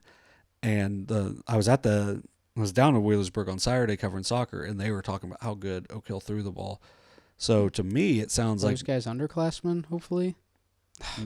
No, it sounds like, at least I think Meldick's a senior, but I think for Wheelersburg, it sounds like they don't defend the pass as well. But if they can get to the quarterback and make things tough and make Kelly move, pass on the move, can make things a lot more interesting for him. Wheelersburg coming in at 3-4, 3-0 in the SOC 2. It's a team that maybe they're below expectations right now, but they are still Wheelersburg. But you got to go to Tiger Town. Tiger Town's going to be loud. Yep. It doesn't matter what their record is. When they face Wheelersburg, they are hungry to win. And I will say, we haven't been to every area, but Waverly, I think, has maybe the most passionate fans that one of. Yeah, because they are like, I'd say a top 5. Easy. Yeah. I was going to say top 3, probably top 5 fan base. Yeah. Consistently. Yeah, not and just like a one-time thing. Yeah, they're loud. They're very into the games. They're very supportive, and it's a really good fan base. So that's gonna make things. It's gonna be loud. They're gonna have their shakers and whatnot out. And it's gonna be loud. So Wheelersburg's got to make sure they communicate really well in that one, because if not, they get behind the 8 ball. That's where Waverly beat them a couple years ago, or in 2020. Who knows how loud it could have been because it was still COVID. But I feel like if there was a school that was going to sneak some people into the stadium, it was probably Waverly. But yeah, so that one will be interesting. Fantastic 50 has Wheelersburg is a pretty big favorite, but I think it'll be a tight game throughout. And I think for Waverly, it would be a huge win if they could get it. It's not too often you can consider Waverly in football a trap game. Right. But I think this is a very trappy game for Wheelersburg. As for Waverly, the thing about them, we've talked, they can't sustain drives as much, or at least that's how it was for the first half of the season. All it takes for them is one play to absolutely just take. I mean, they could take a 2-score lead. What? I'll tell you in a second. They could take a 2-score lead on you and 6 offensive snaps. Just that's the kind of offense they have. That it's a high flying air raid offense, and you mentioned Oak Hill having some passing success in Week 7. The Mason Kelly to Cody Swords, Mason Pollard, and Mason Sparks combination has pretty much led them for the last 2 or 3 seasons. Yeah. So it's a game you can't look past if you're Wheelersburg. Yeah, so should be interesting. I think probably Wheelersburg, but it's definitely one you can't sleepwalk through, or else the Tigers are going to get you. So before we move on, just saw a stat. Manual Class A threw 211 sliders this year. Mm-hmm. That pitch was 210th out of 211 in terms of how much it broke. It broke less than 1 inch. His average is 7 inches. Oof. His highest is 14. So if you thought that was just kind of floated over the plate, you was right. So yeah. So now we got a big one. FAC championship game. So Miami Trace and Jackson meeting now. Would you like to go this game? Yes. This game? Yeah. Okay. Let's go. So since FAC play began, which was 8 years ago, I haven't been around too long. Yeah. So I think I told you where I was there whenever they kind of announced it. I was doing my student teaching at Clinton Massey with Clinton Massey's football coach. He was not happy. He was like, "Oh man, we're gonna put it on them next year," and like, so I went and watched them play Chillicothe, and I was like, "Oh, they're gonna drill them." They won like 14-13. I think they might have won state that year. Like Chillicothe was really good, but it was like they had one more extra year to play. 8 years ago, that was like when Moffmer was still there. Mm-hmm. Yeah, they were good. The quarterback. Like, Chillicothe was really good. So or both of them, I guess, would have still been there. So since FAC play began, which is now, this is its 8th year, Jackson's 8-0 against Miami Trace, which includes one playoff game where they also played. But none of those games have been particularly close. I looked it up earlier, and I don't fully remember, but I believe Jackson scored over 40 points each time. However, this is by far the best Miami Trace team in that time frame. Since 2004, I believe they went undefeated. Let me look that up. I think in 2004 they finished 10-0. But right now, 6 wins, obviously we mentioned Adam Guthrie is ridiculous. Yeah, they went 10-0 in 2004. They won 9 games the next year. They have not won more than 7 since then. So I would say, when you don't have Art Schleister's kid, they aren't traditionally that strong. But this year they are very strong. This is their best team in the FAC area. Definitely makes this game really interesting. I don't, I think, if you look at numbers wise, it's Jackson's still a big favorite. It's at Jackson, but the game's not played with numbers. So for Miami Trace, Trey Robinette, 60% completion percentage. We thought they were going to air it out a ton in the preseason. 873 yards, which is still solid, but this is actually really solid. 12 touchdowns, 2 interceptions. 4 touchdowns on the ground, also averages 5 yards per carry on the ground. I believe this was through 6 games also, so I don't think it had the last game. Julian Baker, who has multiple offers, only a sophomore, 534 yards on the ground so far this year, 5.7 yards per carry, 7 touchdowns. Cooper Enix, 298 yards rushing, 13 yards a carry and 2 touchdowns. He's also got 18 catches for 349 yards. Let me do that math really quick. It's not going to be as quick because I missed a button, but that is 19.4 yards a catch. So he's scoring, he's getting huge gains every time he touches it. Cooper Enix is. Enix, Robinette, and Baker all have 1 lost fumble on the year, but Robinette with only 2 interceptions. They've only turned it over 5 times in 7 weeks. And just really outside of that game, that week 1, they really struggled in week 1, especially in the special teams. They bounced back in week 2 to beat a good Wilmington team on the road. And then really they haven't looked back since. They pulled away from Logan Elm in week 3, beat Bethel Tate. Western Brown was a little closer than kind of what we expected, but still ended up scoring 56 points in that game. They've scored a ton lately. So after week 1, where they still scored 23, but 21, 41, 34, 56, 44, 44, and they're going to need to put up those points this week as well, because this Jackson team, while they are, if they lose this game, maybe on the outside looking into the playoffs, are a team that nobody is going to want to see, even if they're going to be a lower seed, because Bodie Wolford, this is without fully having stats or anything, but just watching a little bit of film. Bodie Wolford, really good size. There's a really nice deep ball. He's got really nice playmakers on the outside. Ryan Simons, Charlie Woodard, Eli Ray, Tucker Williams, big play guys on the outside. But then Nolan Johnson is insane. Nolan Johnson, big, strong, fast. He's a do-it-all running back. In the game against Washington, he had 3 touchdown rushes for over 30 yards each. One of them was over 80 yards, close to 85 yards. If he gets to the second level, you're in trouble. And if you just saw him, you maybe wouldn't think it because he's so big and strong. But man, he can really get going if he gets in the open field. Jackson is it.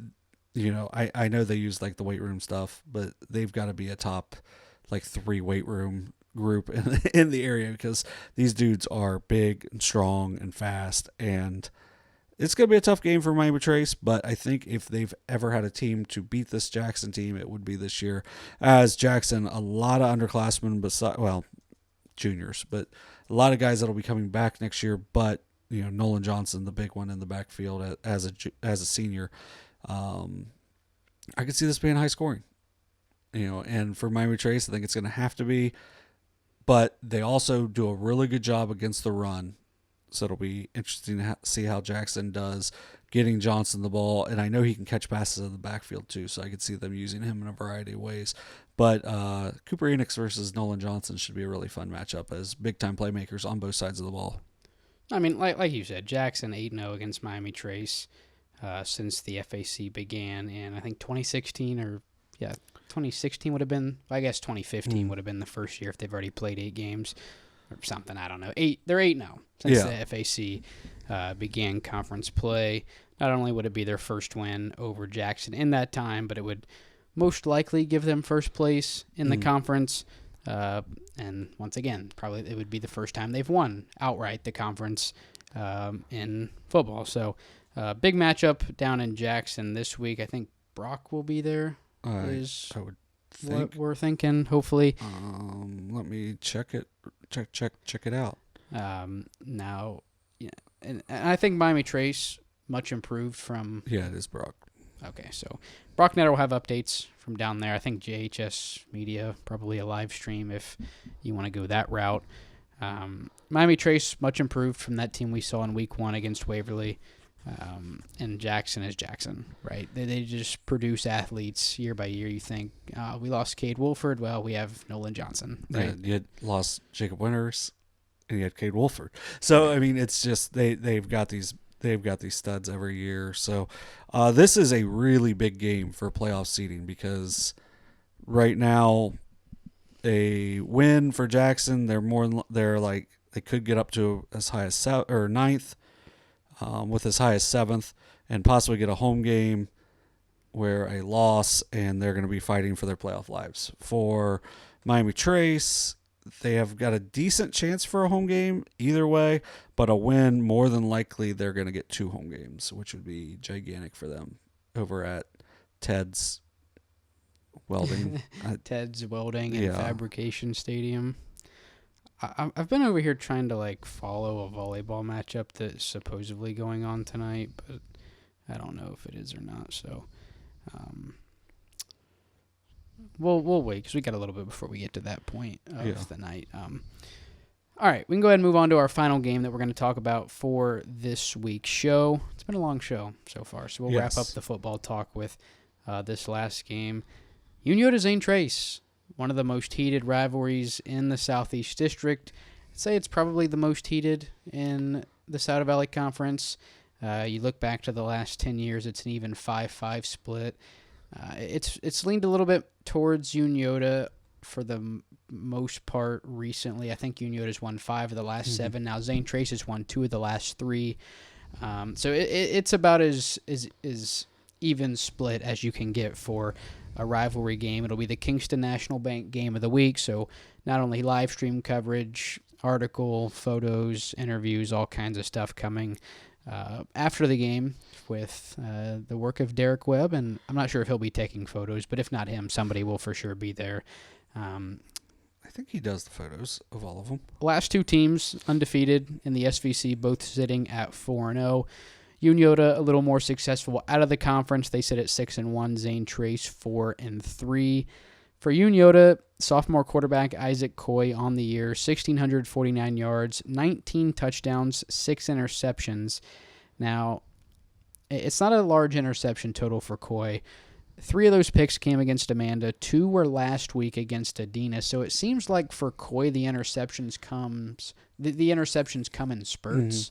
So it's like, he's had 3 games with interceptions, and only in one of those games he threw 1. Yeah. Right. The other ones he threw 3 and 2. So that's kind of the dangerous thing is turnovers, right? They can derail a game. Now, fortunately, they were still able to get the lopsided win. I think it was 35-0 over Adena, so no harm there. But those 3 interceptions against Amanda, ultimately why you end up losing to the Aces in week 2. So for Zane Trace defensively, I think turnovers a big thing. Well, and then the way Adena played them defensively is similar to how Zane Trace played Piketon in their game, where they did a lot of stuff to try to eliminate different things. But one of the big things last week for Unioto against Adena was Levi Beam really came alive in the slot. He had over 100 yards receiving and 1 long touchdown, and then was tackled just short on another one. So it seems like him and Cody Braden have kind of flipped their positioning, and I think it's making them a little better team offensively. So big thing for Unioto, the deep ball. You've got Blake Hoops, who's a really good possession receiver, averages just over 10 yards of reception. He's their all-time leader in touchdowns, all-time leader in receptions. He's close on receiving yards as well. So, but then you've got Caden Cutright, who 19 catches, 5 touchdowns on those 19 catches, 26.5 yards per reception, has a touchdown catch of over 90 yards this year. Jackson Zickafus has a nearly 80-yard reception Had a kick return last Yeah, week. had a 98-yard kickoff return last week as well. Cody Braden has really been the bell cow the last couple of weeks, 333 yards, 7 touchdowns on the ground. He also has 307 yards receiving. He's got 4 touchdowns. He's got 11 touchdowns on the season. He's been, with him being healthy, he got hurt before week 10 last year. He kept getting hurt in baseball. He's one of the better athletes in the Cider Valley Conference, and it looks like he's finally getting a chance to really show it this year. Yusef Wilson does a really good job running the ball as well. So, for Unioto, the line is huge because Bryce Jarvis, Ben Griffin, Marcel James play both ways. Lana Caruth, who was a K&B athlete of the game or player of the game for the Jackson or the Waverly game. Is another guy that goes 2 ways. I think Donzel Newland is the other lineman. So, but the way Jarvis, James, and Griffin play, they're going to have to be huge on the defensive side of the ball because of how well Zane Trace runs the ball. Silas Stewart, Bryce Johnson are monsters. They combined 17 touchdowns between the two of them. Johnson's been a little banged up, but at the same time, he's been really good when he's been able to play. Stewart, 538 yards rushing. Johnson, 431 yards. Gunnar McCullough does a good job on the ground as well. They're a team that you've got 3 really good options. And then you go in the air and you got Aiden Dunn. 31 catches, 428 yards. Only a couple touchdowns, but he has 2 punt returns, 1 in each of the last 2 weeks for touchdowns.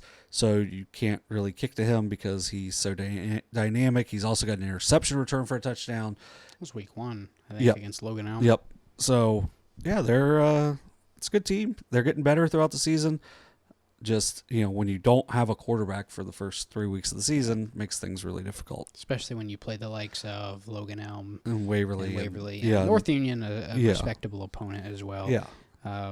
Obviously for Unioto up to this point in the season, and for high school team stats, this is a little swayed to the negative side with sacks counting as rushes. Mm-hmm. But Unioto, and this isn't a terrible number maybe for like college or maybe even NFL, but only 4.1 yards per carry. I feel like in high school that is not great at all. I think high school running backs are usually... just go look at like Mason Parker's average yards or like Anthony Bishop's yards per touch. Or Braylon Robertson for Pay Valley. Those dudes, I remember, we can go back to Unioto a few years ago going in to the Week 8 Zane Trace game. I think Matt Griffin was averaging like 10.5 yards per carry. Mm-hmm.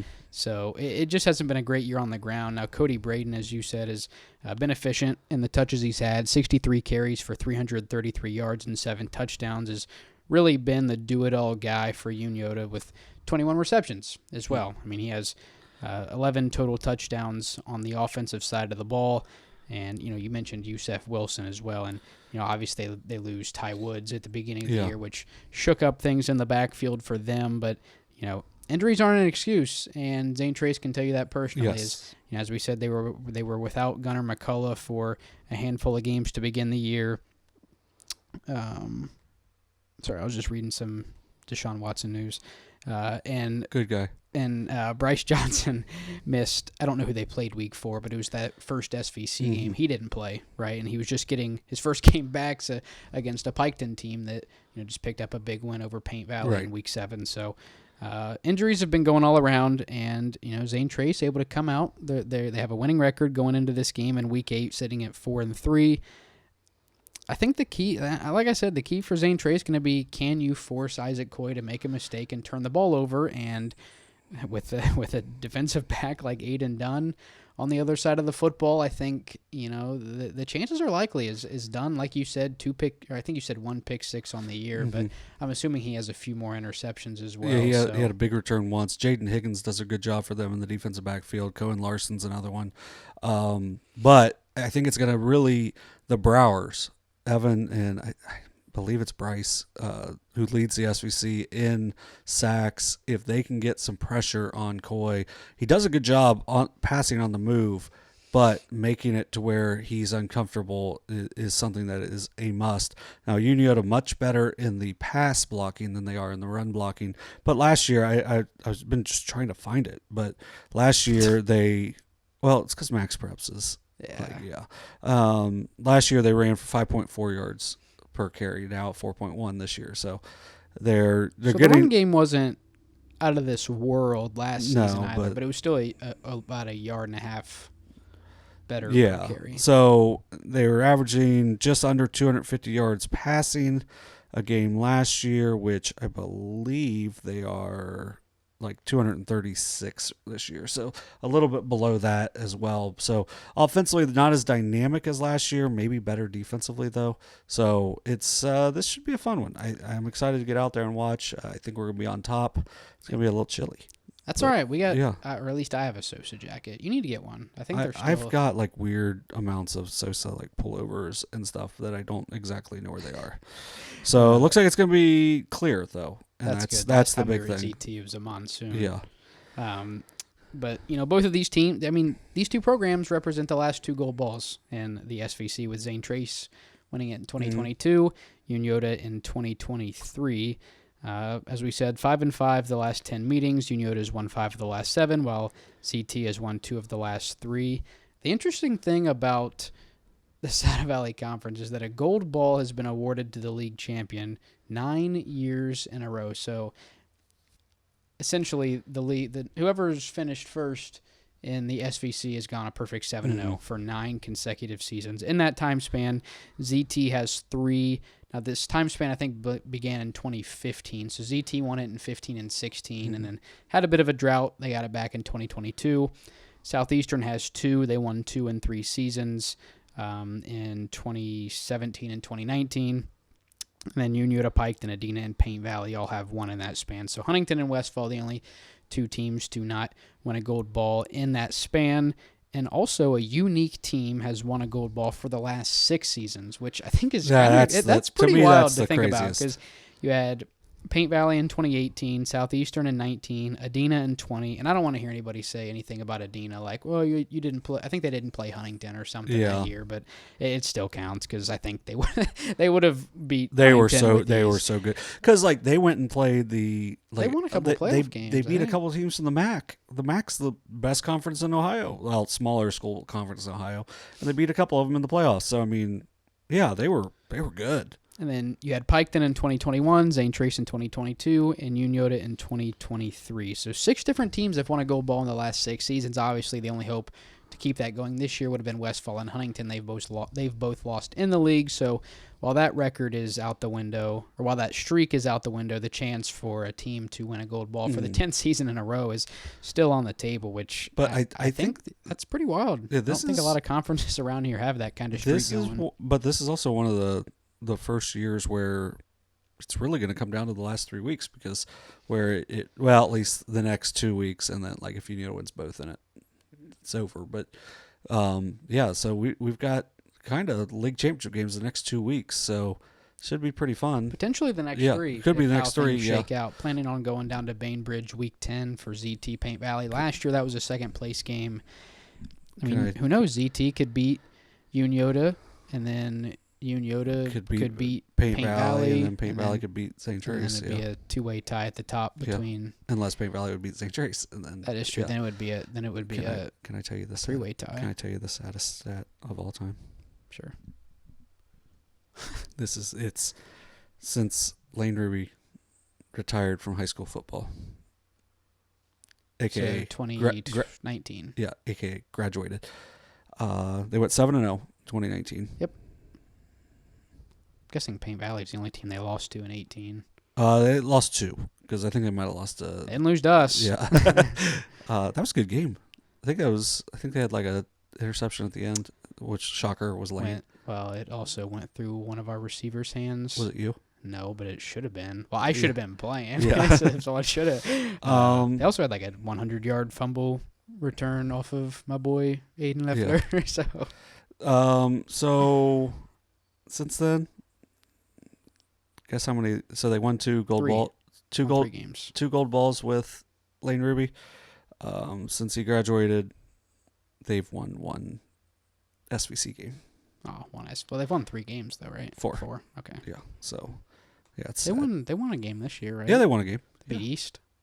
Right? Pounded East. There you go. Yeah. So I mean, and I like listening to their coach. the scoreboard show. He sounds like it just sounds like they're just really down talent wise. But I know they got a couple good players, especially All-time leading receiver and Gage Cheadle. Yeah, and so yeah, it's hopefully they can get that thing turned around fairly quickly. But yeah, it's a tough situation. But yeah, that's a pretty sad stat. All right, well, Unioto Zane Trace, Kingston National Bank Game of the Week, meeting between the last two undefeated teams in the Souda Valley Conference. Should be a good one. Should be a good one. All right, let's move on to volleyball soccer. And it's been a long episode. We've got a lot of stuff to talk about here, as well as we'll talk about a big-time matchup in the Souda Valley Conference in volleyball that happened this past week. And we'll preview one league title game for volleyball and then one, not necessarily a league title game, but that's mostly due to an absolute powerhouse sitting at the top of the MSL in Bloom Carroll. But we can start with Huntington and Adena. It was last Tuesday, I believe, is when they played. It goes to 5 sets, a lot more exciting than their matchup in Frankfurt. But still, Adena remains undefeated in the league as they won the 5th set, 16-14. Big game from Katie Burns and Corinne Day as they combined for over 55 kills as a pair. Mm-hmm. So once again, I mean, the top two hitters for the Warriors, I mean, big reason why they pick up the win and remain undefeated in the conference. Yeah, it's, we knew it was going to be tighter than the first one because, you're switching locations and whatnot. You've got, and really probably the two front runners for the SVC Player of the Year, although Corinne Day is making a big push as well. But in Katie Burns and Casey Carroll, you've got one really good setter for Huntington, and it seems 2 really good setters for Adena. So it seemed like it was going to be interesting. And I will tell you what, we mentioned fan bases. Yep. There is maybe not a rowdier group than what Huntington is when they've got a chance to make to do well, something. You heard big. him. I mean, if you watched, the stream of the Unioto Huntington game, I mean, and the guys were on the Huntington side. I mean, you can just tell, like, they rally behind their girls, and I mean, it's. I don't want to. Like you said, when they've got a chance to win, they're there. Well, and I will tell you what else. Since they don't switch sides anymore, they play from across the stage. The stage is behind where the visitors serve from. They were apparently just crazy in that game. So that probably threw the student section. Yeah, probably threw Adena off a little bit because right behind you is the township going crazy. But that really adds to the atmosphere, and that's what high school sports is all about. Yeah, and that's what makes high school sports great. Adena moves to 17-0, 12-0 in the SVC. They're a 1 seed, right? No, 2. Adena is Wheelersburg was the one. They only have 2 losses. Yeah, but well, all right. I guess Adena did lose to South Webster, which Wheelersburg beat. Yeah, so I'm guessing that's how that probably came down. Huntington's a 3 seed. They couldn't play until a regional, which I could see. The 4. South Webster. No, Webster is a different division. Oh, come on, man! I hate this. Yeah. Junk. Oh, it's horrible. It's horrible. South Webster is probably going to walk through whatever division they're I in. think they're 6. They might be 7. I'll tell you who's going to walk through. Eastern. Notre Dame. Oh, Notre Dame. Yeah. I mean, Notre Dame played a lot. Notre Dame, well, is North Adams would probably be in there with North Adams is South the 4. Webster. North Adams is the 4. Oh, North Adams is bigger than South Webster. Yes. I guess that makes sense. Yeah. So Wheelersburg and North Adams would be a good matchup. Is that still at Logan, if you remember? No, Wheelersburg would match up with the 3. Oh, they would. Oh, it's 1 and 3 and 2 and 4. That makes no sense. You should be 1 and 4 and 2 and 3. You would think, but it's just how our district is. Money. But okay, there's like a weird one. Maybe it wouldn't be Adena. It may not be Adena and Huntington in the regional. It would. Yeah, because somebody has to play the East, which I don't know if it's Meadowbrook. You don't want it to be Meadowbrook. Yeah, you do not want to play Meadowbrook anymore. But Meadowbrook has been terrorizing us. In this game, it was Huntington jumps out to a quick start. Adena wins the next 2 sets. Huntington bounces back in the 4th and actually had a pretty decent lead in the 5th, but Adena is able to come back and win 16-14 in 5. So anytime you go to a bonus point in that, it just makes it more fun. Do you want to hear this would take a minute for me to get through. Do you want to hear the 14 other teams in Notre Dame's district? I mean, We'll do that in a minute. okay. Yeah, let me go through this real quick. Katie Burns, 31 kills. She had 3 blocks in the match. Corinne Day, 26 kills. Corinne Day has had an outstanding senior season for them. Cameron Sowers, 24 digs. Kimmy Dalton, 22 digs. J.C. Smith had over 15. Courtney Sowers had 28 assists. Kayla Grooms, 23 assists. This is a really good Adena team. I think with how much they graduated last year, and like we kind of joked about it because, Coach Smith had said, nobody, like people didn't expect them to win. But then I went back and looked through the All SVC last year. They had 6 people on the All SVC list. 1 returned, and it was an honorable mention, which was Katie Burns. So they really, if you have a 6-person rotation, you think, oh, these are the best 6 players. They graduated 5 of them, and they came back, and right now 12-0 in the SVC, 17-3 overall. They are a machine. It's, obviously, when a coach is a top, 3 in state history and wins, they've won like 37 districts, like 35 straight sectionals, which I think ends because I don't think they have sectionals this year. I think it just goes district quarterfinals and district semis and whatnot. But, it's just Adena is just a machine. And Coach Kello's done a great job with Huntington as they've adjusted, I think this is year 3 for her there. And, they push the best team in the league to the limit. 16-2 for Huntington, 10-2 in the SVC. They've been outstanding. Casey Carroll's been awesome for them. She had 21 kills, 17 digs in the match. Braylee Hosworth, who's only a freshman, 17 kills. Allie Baker, 9 kills, 20 digs. Isabella Steele, 23 digs. And then Leah McCloskey, 20 digs, but also 53 assists in the match. They're going to miss, McCloskey, Baker, Carroll, but with Hosworth, they've still got another big time player coming back. So maybe they're not competing for the league next year, but I think they're going to be close and possibly competing for a district because it's, the young talent they have, because they play a lot of freshmen for Huntington. So, sounded like a great match, looked like a rowdy crowd. And, so congrats to Adena for winning yet another SVC. We didn't do the picks before the season, so I don't know exactly who we would have picked. Maybe we would have won Adena anyway. I think maybe I would have went Southeastern, but it's just, it's every year. Okay, let's hear this. Sorry, okay. Let me go back to it. I was trying to figure out what dates like the regional games are on. All right, so we're talking about Division 7. So it's Notre Dame.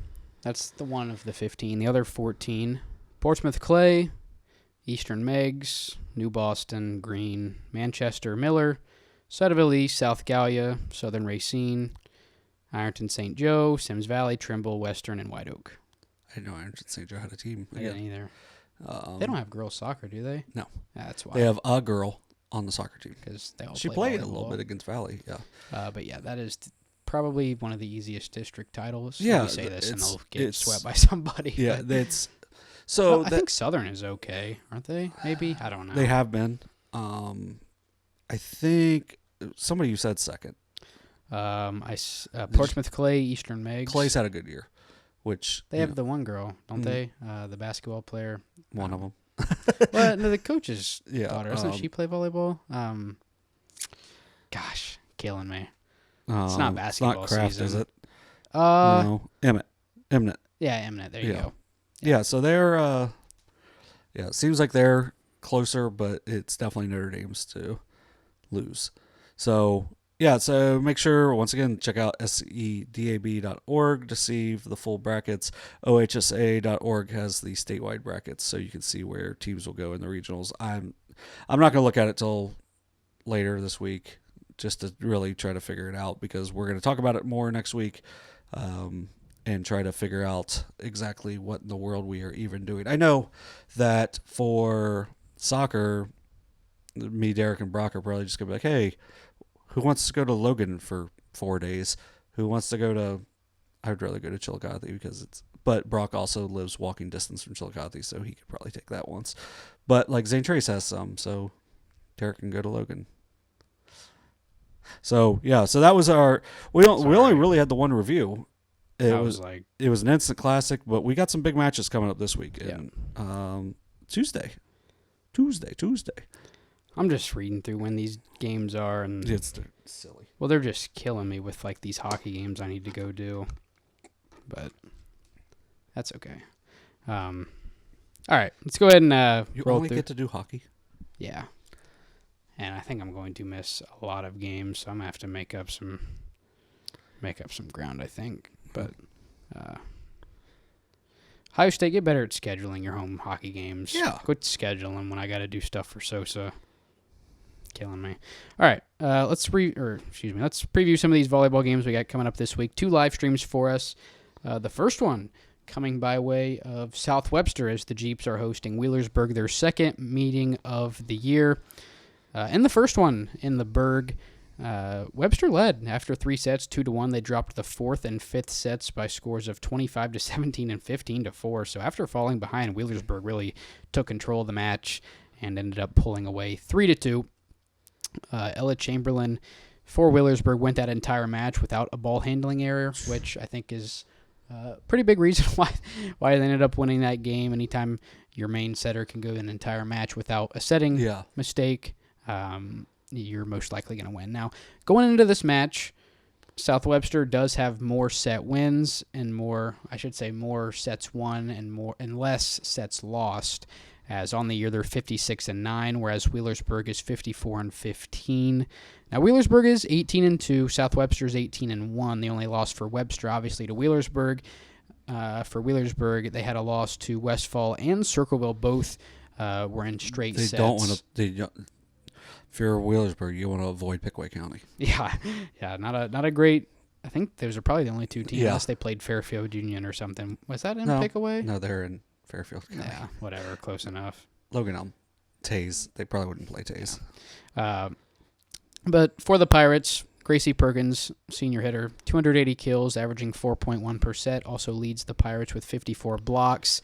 Alyssa Mullins and Grace Woodard both are over 2 kills per set, just shy of 3 per. So those are kind of the top 3 hitters for the Pirates. Brooklyn Miller, over a kill per set, so she's a junior hitter that you can look out for as well for them. Ella Chamberlain has been big. As a junior, I think we mentioned her earlier in the season being at 1,000 assists. Was it 1,000 assists already? Mm-hmm. For her? 654 through 20 matches this season, averaging 9.5 per set. They also seem to work in Lainey Walker a little bit. A junior setter has 114 assists on the season, right around 1.5 per set. So we'll see if maybe that was just a certain stretch or if she gets a little bit of work against South Webster come Tuesday night. Now, for the Jeeps, they do play Rock Hill Monday night. So as at the time we're recording, I guess I could check to see if that has been updated. I'll leave that to you to check. Which one was it? For South Webster, they play Rock Hill Monday night. So we mentioned Rock Hill on last week's show. I think they were 7-8 when we mentioned them. So South Webster most likely going to be 19-1 heading into Tuesday night against Wheelersburg. Was it 3-0? 1 second. 3-0. 3-0. So that would mean now on the year they're 59-9 in sets won versus sets lost. Go ahead and check Fairfield Union and Circleville as well to see if that's been updated. But for South Webster, they're now... By the way, they wasn't close. The sets weren't? No. 13 was the closest. Yeah. So we said Fairfield and Circleville, right? Yeah.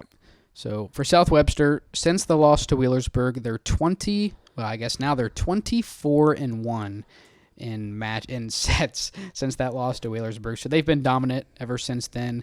And it's been a lot of these players that we've seen develop over the years. We saw them a couple years ago as sophomores, and with Claxon and Zimmerman graduating last year, they needed to step up. And Michaela Raynard has done that. Mia Crum has done that. Bree Schubert has done that. For Raynard, she's just shy of 4 kills per set, 253 on the season. Mia Crum, 218 kills, 3.5 per set. Also leads the team with 42 blocks. Bree Schubert, right around 2.5 per set. And sophomore Kennedy Hamilton, a little under 1.5 kills per set. And a player we saw emerge closer to tournament time last year in Sydney Kessler kind of worked in as that second setter to give Bella Claxon, more opportunities on the outside to swing. She's had a great junior season so far, 662 assists, over 10%.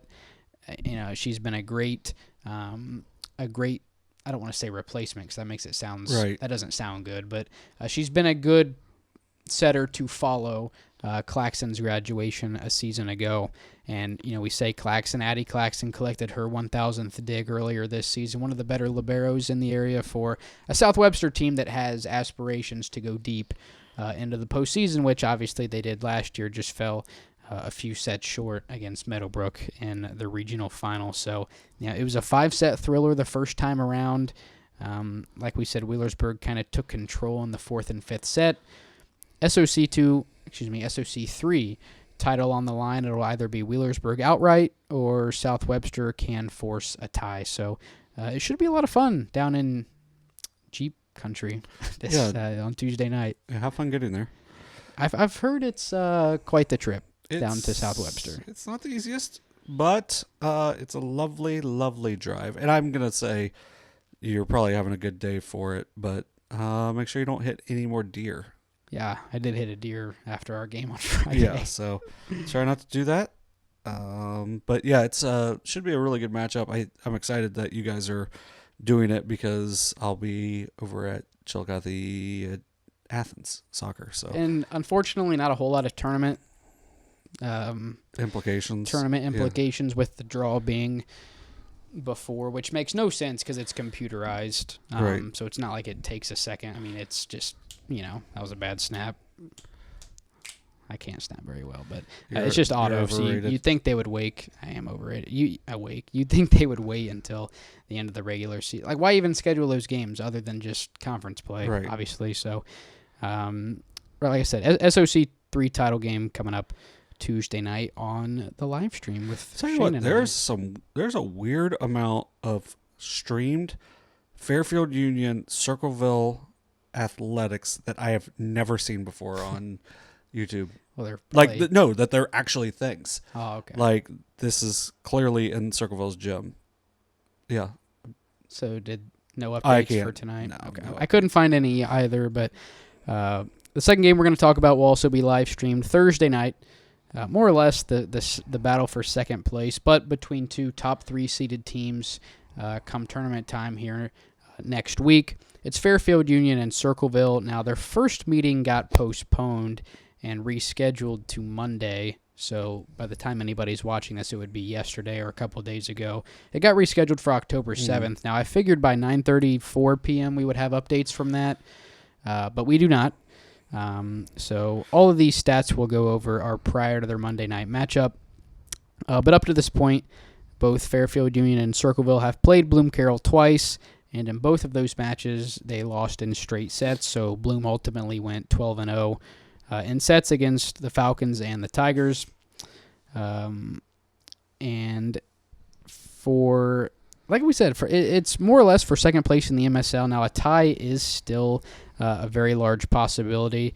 For Circleville, it's just 2 matches with Fairfield Union, and that's it for their schedule. For the Falcons, they do have a match with Hamilton Township on Tuesday, so they still have to get past.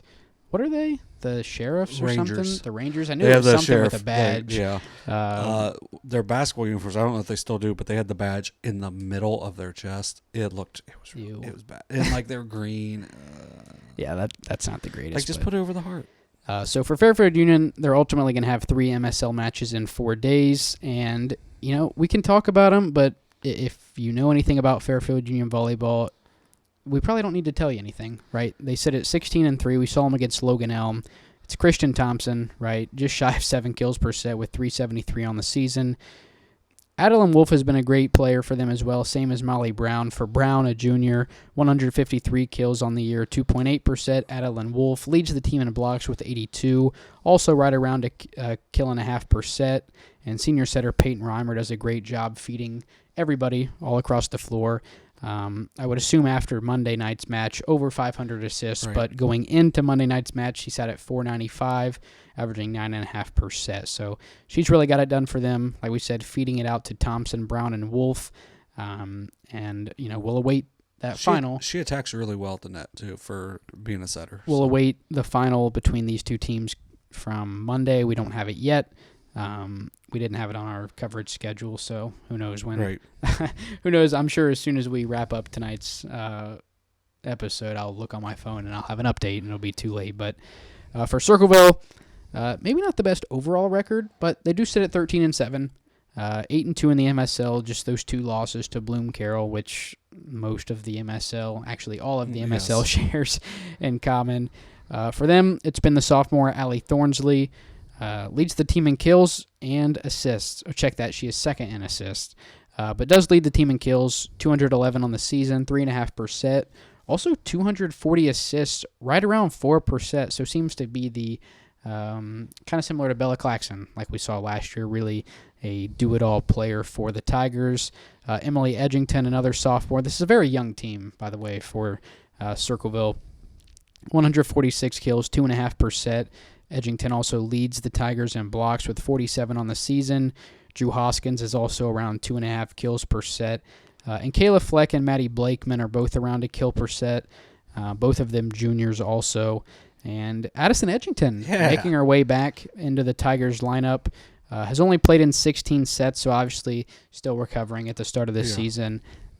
She's began to get work back on the floor for the Tigers. 23 kills in 16 sets, right around 1.5 per, as she starts to ramp up her workload and kind of get back into the groove of things. Hopefully come basketball season, she's ready to go, as she was a big part of that Circleville Tiger team that ultimately came up just a bit shy, running into a state contender in Fairland in the Sheridan. Oh, they played Sheridan. Unioto. Unioto also played. Was a state contender. I forgot Unioto played Fairland, and they played Sheridan, but still Sheridan, very good team. A very good team from wherever Sheridan is. Torrensville. Yeah, I had no idea. So, so you mentioned with Edgington being back, and just looking at the number or the grades, like Circleville, like the games we're going to stream next year are probably going to be Circleville and Logan Elm, because those teams have a ton coming back in both of those teams. So, there's not even a senior listed for this Circleville team that, as you have down here, is the 2 seed in the district, with Fairfield Union being the 3. So, definitely a pretty good chance to play a third time. Now, only one team gets out of that district, so that would be ultimately a district semifinal played over at Southeastern, which would be a great place for that. Acoustically especially, but definitely be a fun game for sure. For the Tigers, another sophomore, Kaylee West, leads them in assists with 314 on the year. Like you said, not a senior listed, so this is a team that they're going to do what they're going to do this year. Expect that and more come next year, as they're ultimately not graduating anybody, and everybody's just going to get a year older, and as you said, a great chance to meet up a third time come the district tournament towards the end of October. So yeah, I got a twofer. Two for Thursday. Let's go. Yeah, so you're going to be streaming, and I'll be watching for the most part, outside of trying not to lose service, because my phone at this point is pretty much packing it in on keeping its battery for a while. But going to be down at Wheelersburg. Derek will be flashing some pictures, and I will be giving updates and the stories. Minford at Wheelersburg for a doubleheader, girls and boys, for the SOC championships. For the girls side, just the straight up SOC, and on the boys side, I believe it's still the SOC 2, but they are split into 2 different levels there. But on the girls side, Minford won. They'll play the first game. It's at 5:30. Minford won the first game 1-0 behind a goal from Lexi Conkle, who is their all-time leading goal scorer. We've talked about people scoring 100 career goals. She did it early in this year. She leads them 27 goals, 5 assists. Ava Cronin, 16 goals, 9 assists. They've also got Maggie Reisner, Lexi Pendleton, Marley Rhodes, with 8 goals apiece. I think Reisner is over 10 assists as well. Sadie Timon with 13 assists to lead the way. They're just a dynamic offense. 12-2, 5-0 in the SOC. Like I mentioned, they beat Wheelersburg the first time. And I'll tell you what, I got to see Wheelersburg on Saturday, and if Minford beat Wheelersburg, they're legit, because this Wheelersburg team is loaded. Wheelersburg 14-1, 4-1 in the SOC, led by Mia Vastine. 19 goals, 14 assists. She had a hat trick and a goal or an assist the other day. Ella Hochstetler with 21 goals. Ella McGraw, who's only a freshman, 20 goals, 8 assists. Mackenzie Mullins with 14 goals. Mullins and Hochstetler are sophomores. They start 3 freshmen. They play a bunch of underclassmen. The only, I won't even say issue, Wheelersburg is now on their 3rd goalie of the year. Izzy Darnell is playing it for them now. A little undersized for the goalie position, but they've had 2 major injuries to their goalies. So playing a 3rd different goalie on the season is maybe the only thing for Wheelersburg, but she's a really good athlete. So, I mean, it is what it is. So, if you're Wheelersburg, really good defense, great offense. So that should be a really fun matchup. Conkle, I believe, is the all-time leading scorer in the SOC. There's a girl from Waverly, lefty guard. Oh, man. Zoe Smith. Yeah. Yep, Zoe Smith may have been. She's the only one I can think of that would maybe be more, but I know she had an injury at one point, so maybe she may not have been. But, Lexi Conkle's up there with Zoe Smith as the elite scorers in SOC history on the girls' side. So, should be a really good matchup there. I could say, to me, it's kind of crazy that was 1-0 because this is a Minford team that scores a bunch of goals, a Wheelersburg team that scores a bunch of goals. But to me, that's kind of shows the balance of both these teams is how good they can play defense as well. So I'm excited for that one. The following game, what? I'm just watching the game cast for this Monday night game, and the Chiefs field goal unit is so hilarious. I don't know who the long snapper is, but you have Harrison Butker kicking and Matt Areza holding, and that's just such a hilarious combo. That's so funny. Yeah, they need to go play for the Browns. Yeah. But so on the boys' side, it'll be a rolling start, so it'll be 25, 30 minutes after. Minford won the first game 3-1 on 9-10, but there is one big stat that I will go over that could change this coming game. But Minford coming in at 13-2, they're 8-1 in the SOC. They dropped one to South Webster last week. Our Brock Netter was there and has a story on SOSAohio.com. And had his updates. If you find Sir Brock Netter, you can find all of those from last week. In that game, Ethan Cordell scored twice. He's got 14 goals in the year. Miles Montgomery, 25 goals, 18 assists on the season. Gavin Downey, 11 goals, 9 assists. Kate Glockner's been really good in goal. He was really good in that game against Wheelersburg. For Wheelersburg, 14-1, 8-1 in the SOC. This is for the SOC championship. The winner wins it. A tie would technically it would just be a tie, but I think Minford would have the bragging rights as they had won the first one, even though they lost to South Webster and Wheelersburg beat Webster both times. So they're led, obviously, by Nick Sylvia, 39 goals, 9 assists. Ethan Hochstetler with 11 goals, 9 assists as well. They're a team. They've got some different guys. I mentioned it at the beginning when we talked about Sylvia's career so far, but big thing for me, since Braden Bird returned from injury, he had a finger injury, missed the first 6 or 7 games. They have only given up 4 goals. They have 4 shutouts in the last 5 starts. I believe he has 5 shutouts in the 8 games, and his first game back was the game after they played Minford. So Bird is, to me, one of the top 3 goalies in the area. Only a junior. He's been playing for 3 years. Outstanding. Does a great job talking. Garrett Williams, outstanding defender as well. They're a team that I feel like they communicate really well. I was super impressed with them on Saturday because I was impressed with them in the games I saw them before, but I thought Saturday was the best they played. And maybe it was the 3rd best team they had played, but at the same time, the way they moved the ball and then defensively, how much they talked was just so much better than the previous games, and it seems like they are really coming together at the right time. So should be really interesting. Minford's got just unreal speed. Obviously Miles, we've seen him in everything. He's unbelievable. But you've got Peyton Cottle as well. Then Cordell and Downey, really good goal scorers as well. So should be a really fun matchup. I expect there to be some goals in that one. Should be fun though. Love some footy. Yeah, I'm going to try to make Derek drive me. Are you? Yeah. So, yeah.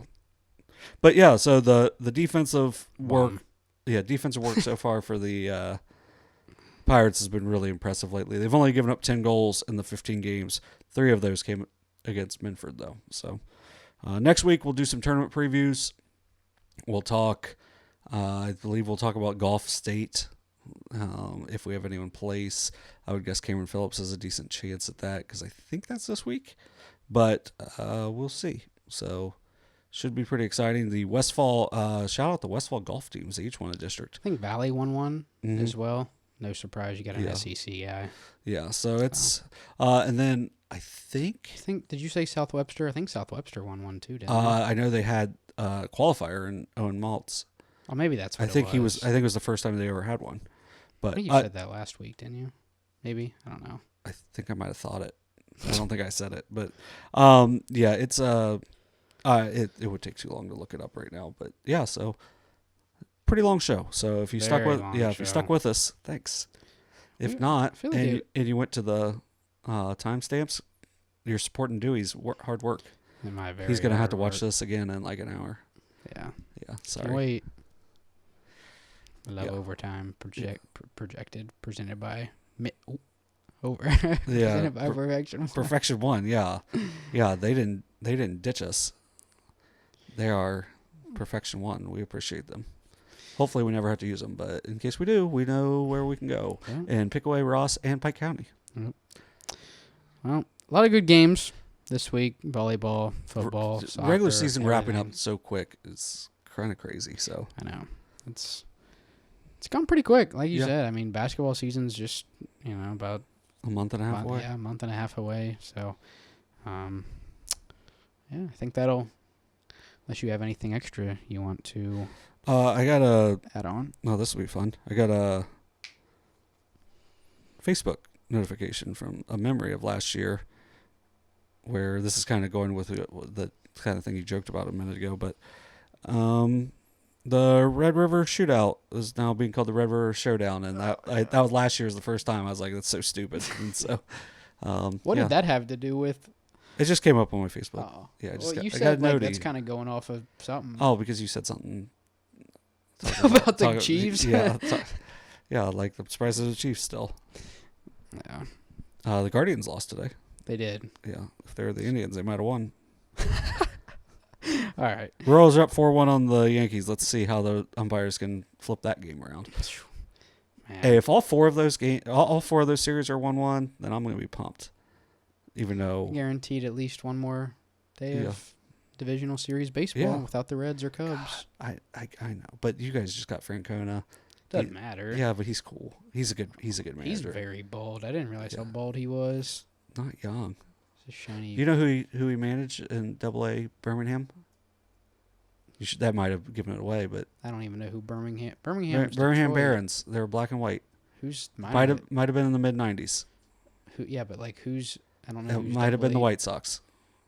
Oh, MJ. Yeah, he was Michael Jordan's manager. Good job, you got it on the first try.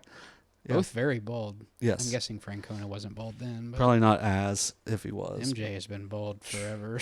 Yeah, since the 87, 88, something like that. Yeah, and when he scored like 40 a game, and then they went back and looked at his steals per game, and it was like should have had like 1, but he had like 6. Something crazy. Yeah, it only took him like 10 years to be relevant, but that's fine. Oh, he would get killed for that now. He's the GOAT.